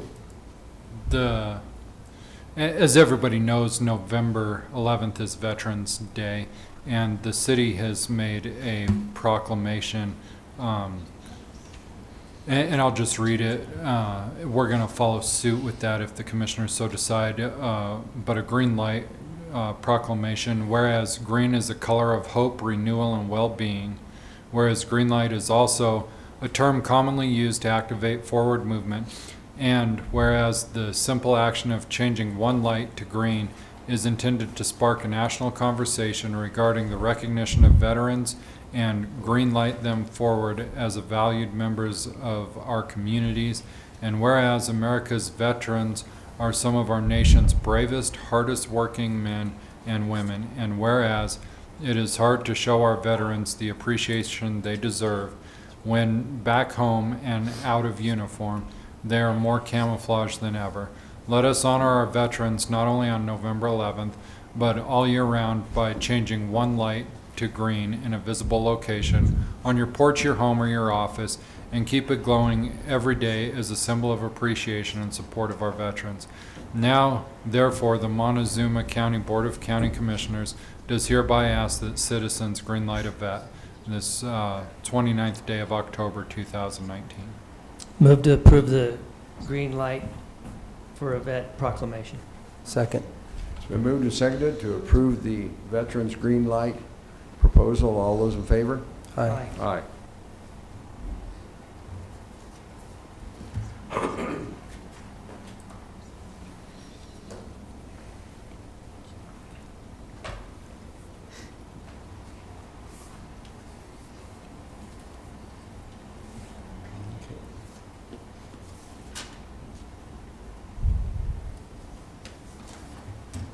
So still no report from you? Still no report from you. Mr. Candelaria, did you have anything? That was it. Commissioner Sukla? No report. Okay. We had a budget hearing on Monday night, or Monday during the day, one part of the day, and had some great budget discussions, and we're working to get our 2020 budget in place. That's coming along, I think, very well. What else did I have? And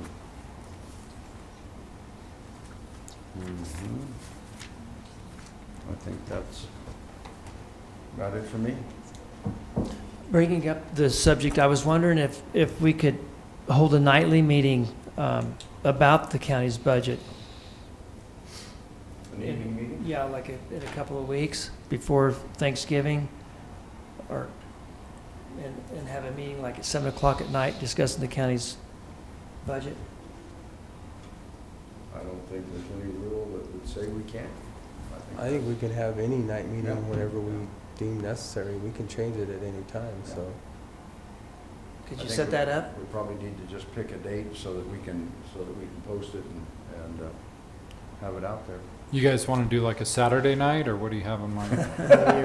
Saturday night. Actually, how about a Friday night full moon night, Friday full moon or something? How about either so that I can still maintain my council meetings for the second and fourth Tuesdays if we were to do a first or a third Tuesday? Would that be okay? In November? Let's do the third, that way we have time to get the word out, because the first Tuesday is a week from today. 19th? No, let's not do it. Oh, wait. What day is that? Oh, that's Tuesday. It's a regular. What day is it that you think the most people would come? What of the week? Does anybody have an idea? Sunday morning? Not on a Wednesday. Not on a Wednesday? Are we serving corned beef and Guinness? Huh? Are we serving corned beef and Guinness? Oh, Shaq. I would just say if we stay consistent with Tuesday. Okay. It's our regular meeting day. And it's our regular meeting day. We just start it after lunch, and then we break for dinner, and then we carry on our budget stuff through the evening. Sounds great. 19th. Time? 7. Or do you think that's too late since we're going to have daylight savings time? I think Well, it's, everybody gets off work at 5. Yeah, that gives them time for dinner. We're not gonna feed them all, Well, I'm just saying if we start our regular meeting instead of 9, we started at 1. Oh, And then we just break. do an and then we can- afternoon, all afternoon, then break, and then have the budget, do an afternoon session rather than Correct. leave the morning open. Yeah. Like that. Well, it's got to be at night after they get off work. Oh, yeah. Correct. We'll Yeah, do the But budget that's what I'm session in the saying. evening. We'll just start our regular meeting at 1 o'clock and do our regular. Let me see if the business. planning department has See what they've got. public coming up. hearings that day. And we could do all those at once and then take care of our other business. But the 19th's fine with me. I'm good. We can do that. So, mark your calendars, the 19th. Okay. If you want to have budget input, be here. Okay. I guess that, anything else? No, sir. Commissioner Handler? Nothing? Public comment, if there's anybody that wishes to address the commissioners this morning, please come to the podium and state your name and address, and 5, 4, 3, 2, 1. We'll close her off. Okay. I guess that brings us to our lunchtime, and we have a 1 p.m. Public hearing on a proposed dollar store down on County Road G. We'll see you after lunch. Was it Do we- specifically decided that on the 19th, the regular meeting would start at 1? No, I don't think we've decided that entirely yet, but that's definitely an That's where we're option. leaning, but it obviously it'll be We'll have it posted. What he says. Okay. What say you? We can, maybe do this afternoon. Don, have you been able to look far enough ahead in your calendar to see what you might have on our 19th? The 19th is when Kinder Morgan was to do their proposal, Okay. with their presentation Oh, on so education. We should still have enough time In to the take care morning? of that. Oh, yeah. What time of the 19th? It was at 1. 1. So it's fine. That'll work. So do them first. Do you have any other public hearings that day? No. Okay. So do And them it's not first, a and then public our hearing, it's department just public heads. notice. Public notice and Right. public information. Okay. You're looking to reschedule or move this? We're thinking about having Commissioner Supla wants to have a public budget meeting the evening of the 19th. So we thought of possibly starting our regular meeting at 12:30 or 1 o'clock that afternoon, run through our regular business, break for dinner, and then come back and have our budget hearing that evening at 7 o'clock. Oh, okay.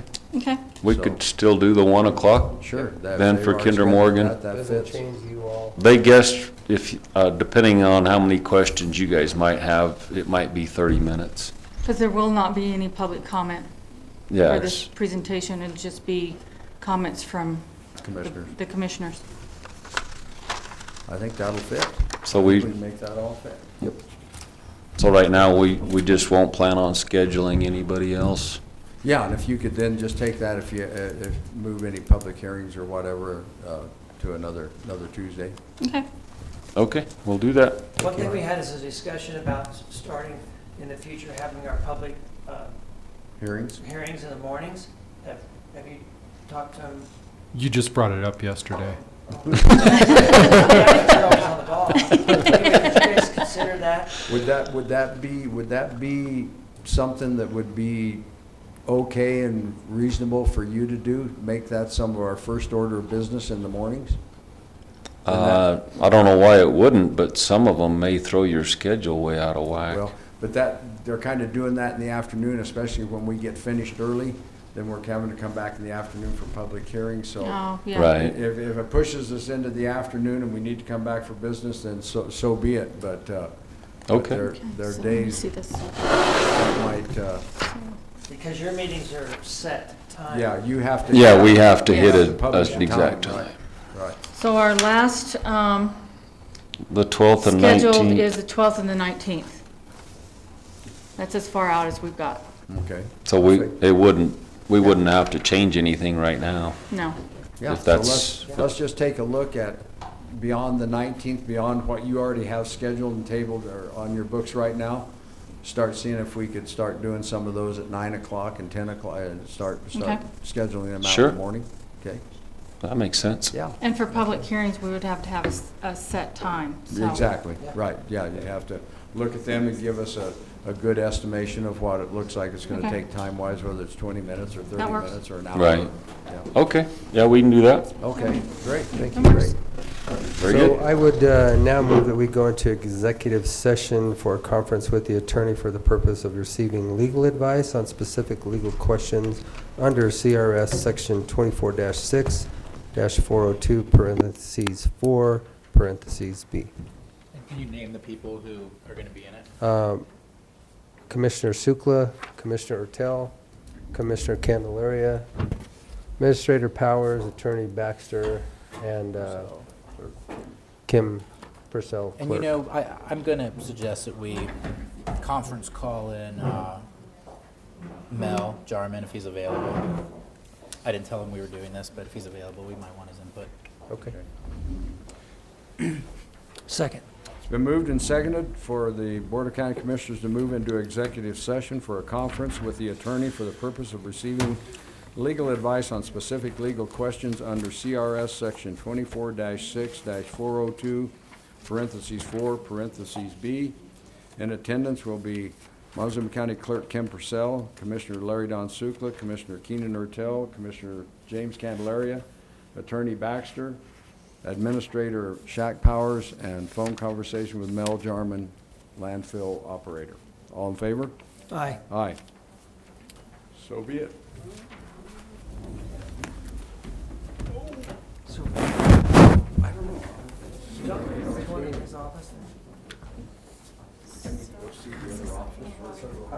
No. I'll sign one of your thingies that.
ship all my calves in the morning, so I gotta get everything set up.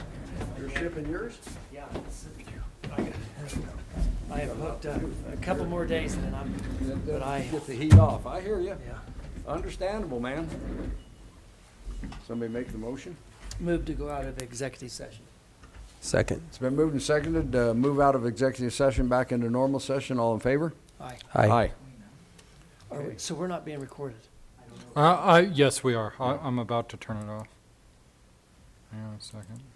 Well, let's just adjourn for lunch and go to lunch. And on our way out. So I would move that we adjourn for lunch. I don't think you have to have a second.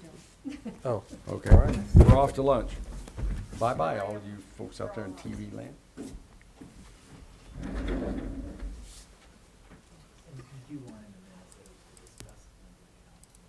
Well, I hope you top the market, brother. It's awful. Is it still, is it? Yeah. The beef market? This is the cattle deal, but so I've been working on a buyer, my brother's working on a buyer. The Cabinets, which is, that kills the bulls and the cows for hamburger, they paid their buyer last week for, like he bought. Bottom. You want the sketch?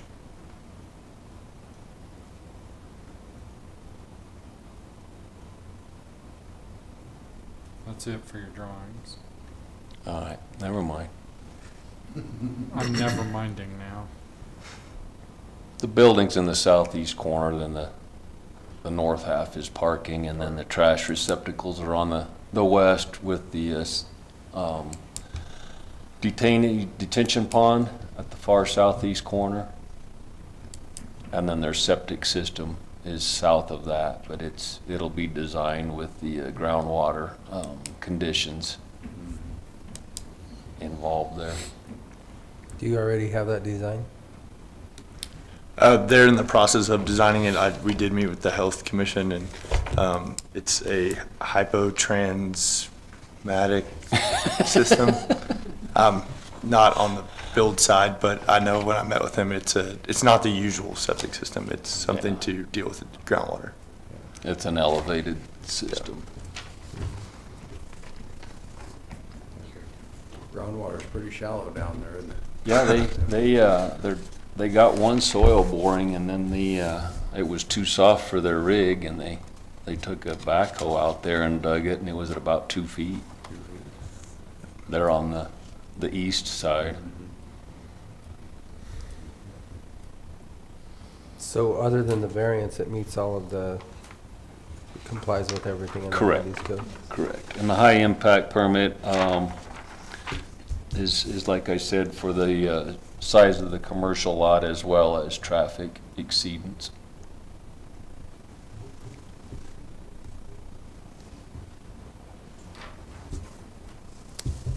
I don't have any other questions. I mean, it's pretty straightforward.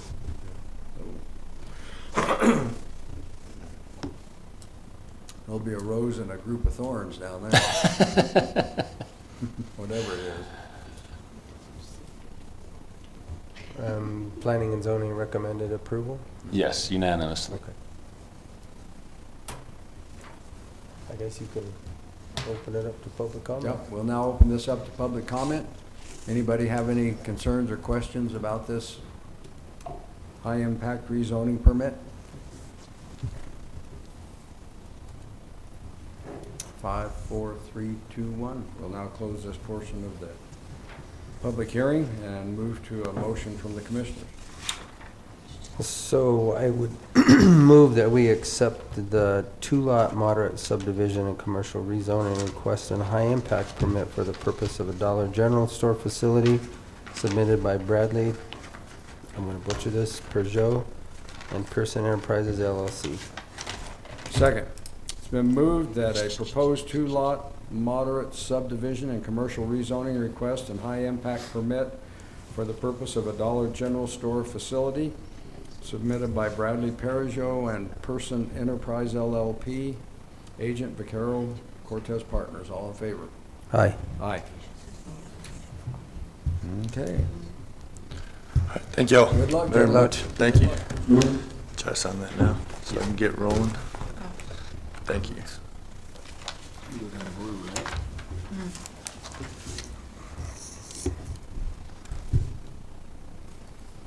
Just one signature? Or my Yeah, name? just one.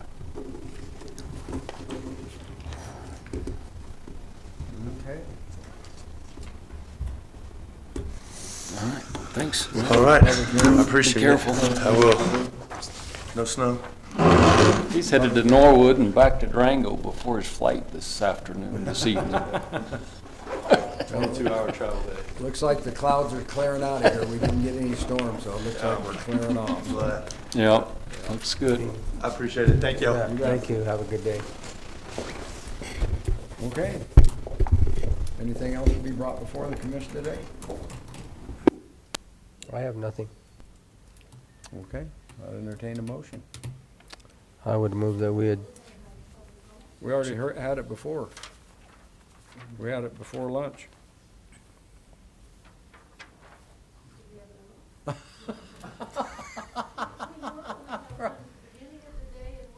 We did. We had 2 public comment sessions today, Galen. I know, I know. Did you move to adjourn? well, I was, yes, I did. Did you? I'll second that. Yes, I did.